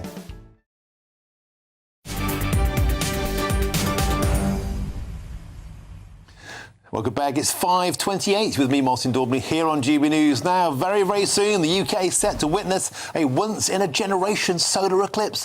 From 6 p.m, the moon will move across the sun, eventually covering up to 95% of it. And Brits across the country are reportedly queuing up by the hundreds to get their mitts on a pair of those special safety eclipse glasses. I couldn't get any. My missus is not remotely happy. But we've got two lads here who did get their hands on a pair of specs. That's the national reporters Will Godley and Jack Carson. Will is there in Greenwich for us, looking out over the capital as the crowds gather, and one of the best views in Blighty down on the south coast there. Jack Carson is in Falmouth. I'm going to start with you, Will Godley. You've been meeting people there who've managed to get their hands on those specs, and they're all sitting now waiting for the action to start. Absolutely, Martin. Yeah, I waited 40 minutes in a queue earlier to get my hands on one of these, but I'm joined by two people here who have prime positions. You brought your camping chairs, you're in the front row here of the crowds of people, Bex and Annette, who actually ordered their glasses on Amazon and they've arrived weeks ago. Annette, you're very prepared. I'm always prepared. Oh, yeah. always in advance. Yeah. And you saw the eclipse in '99 as well. So what do you remember that? Everyone's been telling me about the birds acting funny. What do you remember? It went very quiet and the birds stopped singing, and it's as though everything slowed down, and I'm not exaggerating, it was a really surreal time. And I was more worried about my two daughters taking their glasses off probably than anything else, but they did keep them on. But it was a really wonderful experience that you can't replicate unless you experience it. Yeah. Well, we're excited for another one. Bex, what are you excited for this evening? To see the whole event. I mean, there's a few situations happening, right? We've got an eclipse, we've got a meteor shower, potential shooting stars. It's going to be, pretty exceptional, so I'm looking forward to it. A celestial treat, and you've got your glasses of wine in your hands. How else are you treating yourself this evening? Smoked salmon sandwiches and nice crisps, and maybe the thoughts of dinner afterwards, maybe. Nice. Well, I think I'm going to hang out with you for the solar eclipse. They've got their glasses, Martin. I've got my glasses. The countdown is on. Less than an hour until the eclipse begins here in Greenwich. Wonderful stuff there, Will Godley. And pictured on your screen, that was from Spain. We can see there the solar flares, magnificent stuff. Jack Carson, you're down there in Falmouth. There's been a geezer there banging out those specs, $6.50 a pop all day. He'll be enjoying the sunset in the Caribbean at this rate. Well, I tell you what, I'm going to be demanding a bit of commission off that bloke, because everybody that we were vox popping all day, all morning, asking them about how excited they were about the eclipse, first big one since 1999. They were all asking me where I got my glasses from, and I was sending them his way. So I think I'm going to be demanding some commission off him when I go and see him tomorrow, because he was doing 100-mile round trips to Exeter and back, picking up 600 yesterday, a couple of hundred again this morning, because essentially no other place in Falmouth has been selling them. I managed to get mine off him yesterday, because of course this really is one of the best places in the country to be watching this. You're going to get the most total eclipse here in Cornwall, with 95% of the moon covering the sun in just under a couple of hours time. We're going to get the first glimpses of that moon eclipsing the sun at about 6:20, we reckon. We're here on the beachfront. We've got a perfectly undisturbed view, and as you can just see behind us, just how busy the beach is getting. People are coming with their deck chairs, with their tents, because it's not just the eclipse that people have got to see here today. They're also going to be joined by an air show by the Royal Navy and parachutists, and it's going to be quite spectacular. We were speaking to the town mayor a little bit earlier on. He was a little bit worried about whether they're going to be able to see each other, given that it's going to start to get dark from that kind of 6:20 onwards. It seems to be this big coincidence, because it's Falmouth Week, celebrating everything to do with Falmouth and the businesses and the celebrations. And if an eclipse and an air show isn't even enough for you, you can go and see the Wurzels in Falmouth tonight. So Martin, I can't give you my keys to my brand new combine harvester, but I can give you a little bit of a sing-song, shall we, to end our coverage on your show almost of the eclipse, because of course once upon a time I was falling in love, now I'm only falling apart. 95% in Cornwall, total eclipse of the sun. Carson, that sound you're going to hear are the dogs across Britain howling as you sing. Seriously, mate, stick to the day job. Stick to the day. I mean, you're a huge talent. Some might say the planets have lined up for you today, Jack, but please, no more singing. Thank you very much, Jack Carson. We'll got you there in Greenwich. And of course, stay tuned to GB News. The eclipse will have it fully covered on Jubes & Co with Dawn Neeson. And then I'll be here for GB News tonight for the main event, the full eclipse, around about 7:15. Thank you, gentlemen. Very quickly, back to studio, Jeff Hoon, Labour Minister, former Labour Minister. Tony Blair was in power, your boss, when we last had an eclipse in 1999. And I believe you tried your best to see it and it didn't quite work out. No. We rented a house in Cornwall because that was supposed to be the best place to go to see the full eclipse, and it was cloudy. So we went all the way down to Cornwall and all we saw got dark, but we didn't actually see the sun at all. Thank you very much indeed, Jeff. Let's get to my next guest now, the founder and the tutor of Sacred Planet, the wonderfully named Israel Josie. Israel, welcome to the show. We've got eclipse fever here in Britain, and people are off the scale excited. Tell us about how magnificent it's going to be. It's going to be great. It's going to be magnificent. For centuries, for thousands of years, ancient Babylonians, ancient Egyptians, they've always, calculated and watched various eclipses throughout hundreds and thousands of years. And here we have it today, to have it, to be able to see it also as well, although it's more around Cornwall, around southwest England. But yeah, it's really going to be great. But let's not forget, we also had an eclipse like this magnitude also in 2008. I believe it was August the 1st. It was somewhere around thereabouts. So we're just getting a repeat of this. And we can expect magnificent things. Things do tend to go a little bit funny sometimes. Somebody was saying there about birds going quiet, and I've been, a lot of people have been contacting me today that things have been, funny things have been happening with their, telecommunications, and computers have been going haywire, phones not working, birds flying in very funny directions, cats, animals, people's pets are going wild. These things happen. We have to remember that we're talking about a celestial phenomenon which involves the sun and the moon, and these are two celestial bodies which really affect us here on planet Earth as human beings. We need the sun. The sun gives us light, it gives us energy, it provides photosynthesis for our plants, for what we eat. So, they do have a huge effect here on human affairs. But it's going to be a great day today. The sky is clear, it's blue, so people will be able to see this eclipse when it actually takes place. All right.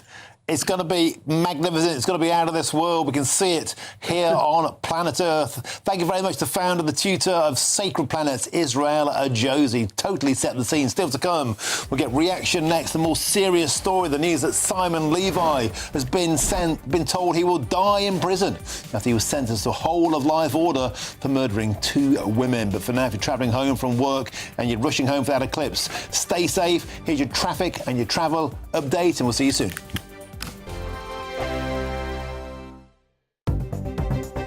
Good afternoon, this is the latest AI travel news from GBNews.com. The M4 eastbound is affected by a collision between junctions 17 and 16 in Swindon. The M25 anti-clockwise is affected by a collision between junctions 28 and 27 in Epping. The M27 westbound is closed at junction 2 in Romsey. In Scotland, the A701 at Parkgate is partially blocked in both directions after a collision. Across Wales, the A470 northbound at Nantgarv is congested. And on the trains, cross-country and East Midlands railway services may be affected by hot weather, with disruption also reported on some East Midlands railway routes. For more travel news, go to gbnews.com.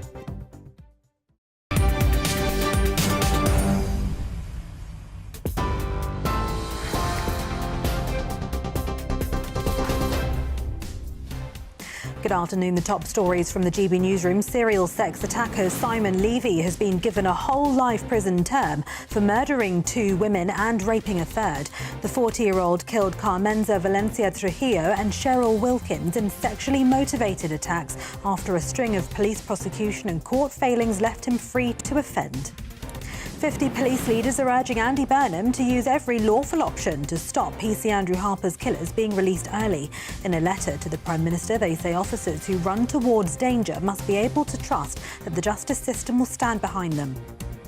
The Prime Minister says the government could ban disposable barbecues as extreme heat and drought leave parts of the country at growing risk of wildfires. The Prime Minister is chairing a Cobra meeting with firefighters, farmers and NHS staff all under pressure from the hot, dry weather.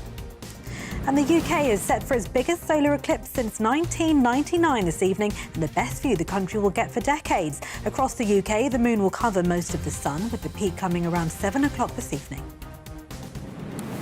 Those are the latest headlines. More at 6 o'clock. Tune in to GB News Radio wherever you are. Online, on DAB digital radio, on TuneIn, on Radio Player, on Nation Player and on your smart speaker. Just say, play GB News. Hello, good afternoon. Welcome to your latest GB News weather update brought to you from the Met Office. Hot and sunny for the next couple of days for much of England and Wales. And of course, this evening we have the solar eclipse. And we do expect clear skies for much of England and Wales as well. That's thanks to this area of high pressure that's also bringing this dry and sunny weather and pulling in these southerly winds. So through this evening, around the solar eclipse between 6 and 8 p.m, clear skies for much of England and Wales. Further north for Scotland and Northern Ireland, there will be some clear skies, so you should catch a glimpse. But the very far north and west, I think there'll be quite a lot of cloud around, so that will restrict any potential. But it is going to be a warm night. Temperatures holding up above 20 degrees for some areas across parts of England, so a sticky night to come for many of us. And another very hot day on Thursday, particularly further south, but even across parts of eastern Scotland, temperatures will climb towards the mid to high 20s later on in the day. Meanwhile, further west, it's going to remain quite cloudy with outbreaks of some quite heavy bursts of rain through the day. You can see some of those showers already developing through Thursday morning. Elsewhere across the UK, a sunny and warm start to the day. The sunshine is going to be very strong indeed throughout the afternoon in particular. Temperatures are set to climb towards the high 30s, 36 to 37 degrees. We do have an amber extreme heat warning in force through the afternoon across parts of central and eastern England. That's where we're expecting the highest temperatures, but even surrounding these areas, temperatures are set to rise towards the mid-30s, so we'll likely see some impacts from the heat, so do take care if you are planning on being outside throughout Thursday afternoon. Cooler further north and west, that's thanks to this cloud as well as the rain that will continue through Thursday evening, particularly across the northwest. Turns a little bit cooler from the west on Friday as showery rain starts to spread into some areas. This weekend looks relatively dry. Bye-bye. Exciting news. Every Friday, my Patrick Christie's Tonight Show is going to have a twist to it. We're welcoming some special guests. You. That's right, on Fridays I'm going to be doing my show in front of a live studio audience because this show is about you and what you have to say. It's going to be the same big debates, same big topics, same big opinions, but every Friday night at 9 p.m. you are invited to come on down to Patrick Christie's Tonight to be a part of the action. Only on GB News, the People's Channel, Britain's news channel. At the stroke of midnight, the news doesn't stop, and neither do we. Day in, day out. Forget stuffy late night TV shows. We're giving you a front row ticket to the centre of the political universe. Because breaking news doesn't wait for the morning. And neither do we. Join us for one of the most controversial and volatile times of politics in human history. A very big story. Big story over here. You won't get this anywhere else. The Late Show live at midnight, every night. Only on GB News.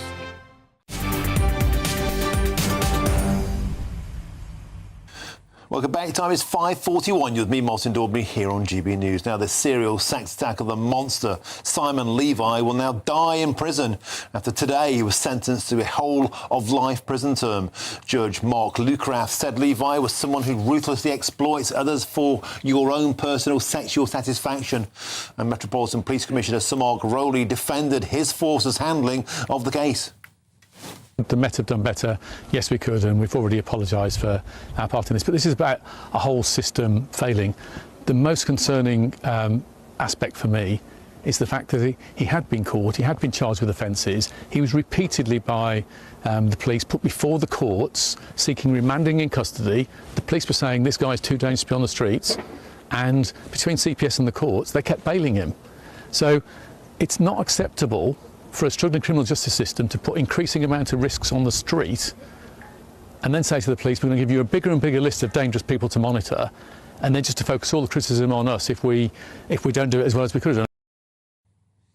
Well, let's now speak with the lawyer and the legal commentator, Chris Daw. Chris, the case itself is grotesque enough, but the questions that need to be asked now is how on earth could a serial predator with a well-documented heritage of stalking and preying upon women, particularly on public transport, why was he ever downgraded as a risk? And should the people who made those decisions be held accountable and punished? Well, they're two different issues, and of course we don't have all of the facts, but I would say this. With a record and a history that he had, I am very, very surprised that he was granted bail at different stages, and in particular at the final stage of his criminal career when he committed rape whilst on bail. I find that extraordinary, and in my mind it must involve really something going terribly, terribly wrong somewhere. Happens next? We've seen in cases repeatedly, lessons must be learned. We will make sure standards don't fall again. We saw it with the Vauda Callaghan case happened in my home city of Nottingham. The families of the deceased have become great close friends of mine. We hear all these excuses all the time. Surely heads need to roll, Chris. Who made these terrible decisions? Let's hold them to account.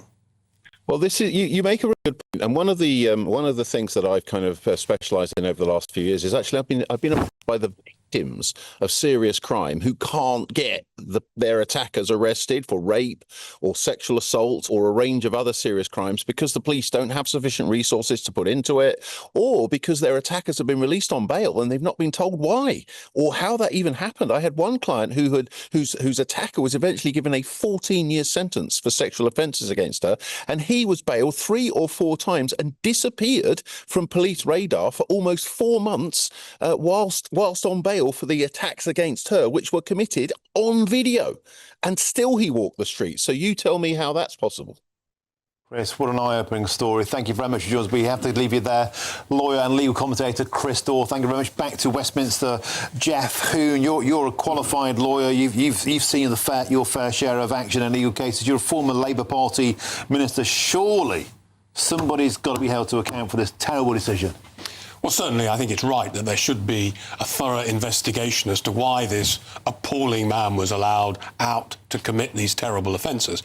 No doubt about that. Balanced against that, I think we have to be confident that people in positions of responsibility are able to take decisions, that they are able to exercise their judgment, because I know as a lawyer that all the time you are exercising your judgment about which question to ask, how you go about the case. Yeah, but this was a terrible judgment. This was a terrible judgment. I'm not defending it at all. I am saying there should be an investigation. But when you get to a certain level in any profession, whether you're a journalist, a lawyer, a doctor, people have to exercise judgment. That's what we pay them for. And they have to be capable of taking decisions. Because if they're terrified of taking decisions because they might get it wrong, then they might not take a decision. So surely, Jeff, in that instance, err on the side of caution. If a predator with a proven history of sexual predatory, don't downgrade him. No, well, I absolutely do not disagree with that. And clearly we need to know why these decisions were taken and what was the context. All I'm saying is, let's not second guess every decision, every exercise of judgment that people take, because the consequence of that, if we're not careful, is that people stop taking decisions, and sometimes not taking decisions is worse actually than taking the wrong one. Thank you very much indeed, Jeff. And it's been a pleasure to have you company today here in Westminster. Thank you for your time, sir, on the 3 till 6 show. Normally, of course, you're here for 7 till 8. Thank you, Jeff Hoon. Now, coming up next, as you can see on your screens there, the sun is roaring in Spain. Dougie Beattie, he's in Benidorm. Dougie, the sun is going down, but that means the action is just getting heated up. Yes, well, the sun, we have got out of the sun because it is so hot in Benidorm, and we have came into the shade. But to find out how the weather's doing in your part of the world, here's the report.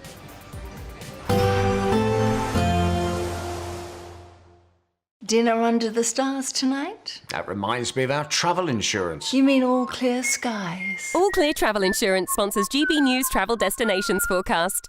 It won't just be the UK feeling the heat on Thursday. A widespread heat wave is going to occur across a large part of Europe. We're talking about Iberia, more especially into France, where temperatures will reach the high 30s, low 40s in places, widely well above average. And we've still got hot air through much of Italy, 38 Celsius there in Rome, as well as Croatia, Serbia, temperatures reaching the low to mid-30s widely, if not beyond that. A thundery breakdown in places by the weekend. All Clear Travel Insurance sponsors GB News travel destinations forecast. This is GB News, Britain's news channel. Music, as anybody knows, from Scotland or Ireland, it is very, very important to us all here. Most of us can lift a musical instrument, and actually there's a great children's band on stage at the minute, but I've managed to capture some people here. Where are you from? We're from Dungannon. And why are you here at the Fla? We're here just for the music, the atmosphere, and just the all-round celebration. It's a very proud moment for Belfast, and it's lovely to have the children out on their summer holidays. And I have a daughter who is playing and another one who's coming along to sing. Well, let's hear you play. What are you going to play for us? I'm going to play in the chair. Well, go ahead. Thank you.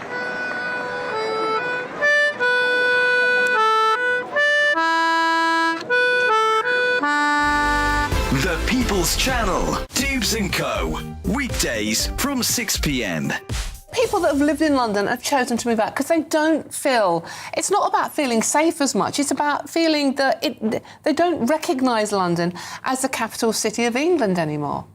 Well, I can't answer for those people. I mean, I think, you know, there are places all over the country that change. You know, there is a constant churn. There are parts of London that were once terribly, you know, poverty-stricken and that are now gentrified and are full of completely different places, to the point that local people, local communities have been squeezed out. There are places, you know, which have changed because the demographic changes. But, I mean, that happens everywhere. You can say that about Bradford, you can say that about parts of Birmingham and these kind of things, some of these areas as well. But if you look at London, it's always been a bit of a melting pot. Yeah. It's the capital of a trading nation. It's why we have one of the best stock exchanges in the world, why we have the most investment, you know, foreign investment into this country. The People's Channel. Patrick Christie's Tonight. Weekdays from 9 p.m.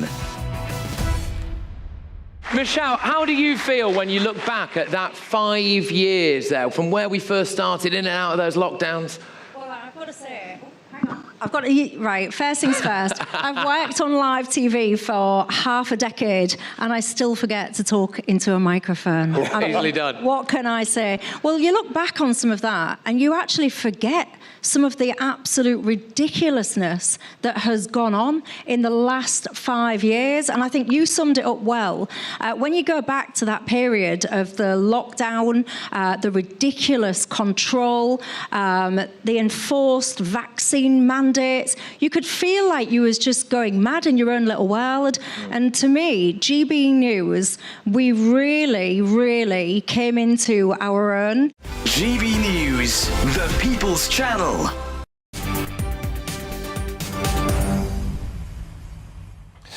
Time's 5:51. You're with me, Martin Daubney, here on GB News. Now, as millions of Brits go to Benidorm every year, GB News has joined them this week. Doogie does Benidorm.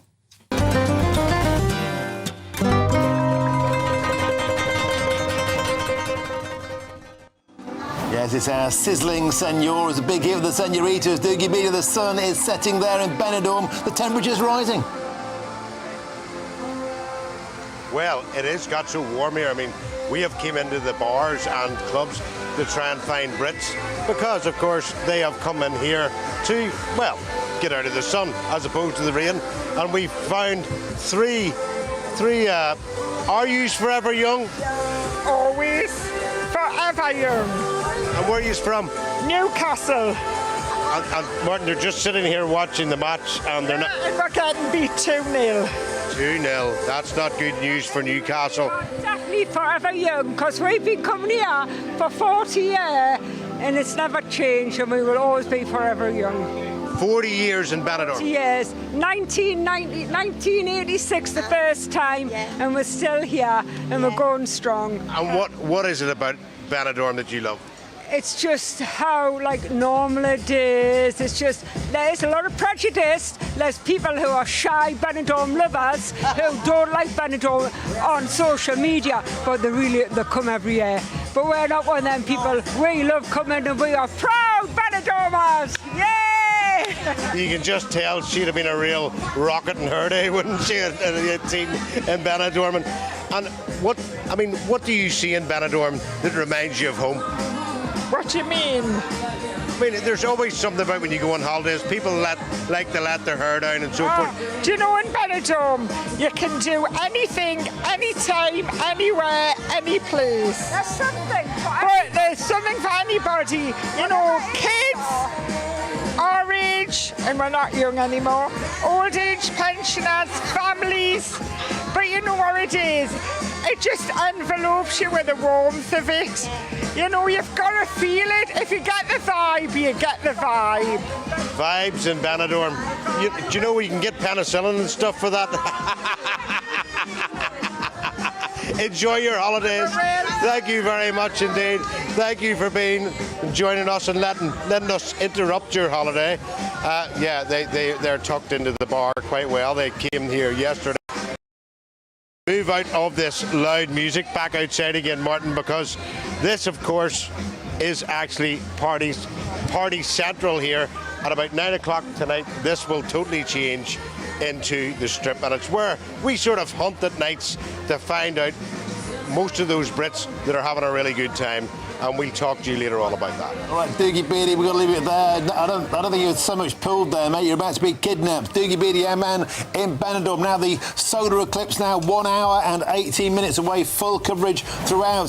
Jubes & Co. Next with Dawn Neeson, and the event itself 7 till 8 with me, Martin Daubney, on GBNews tonight. See you then.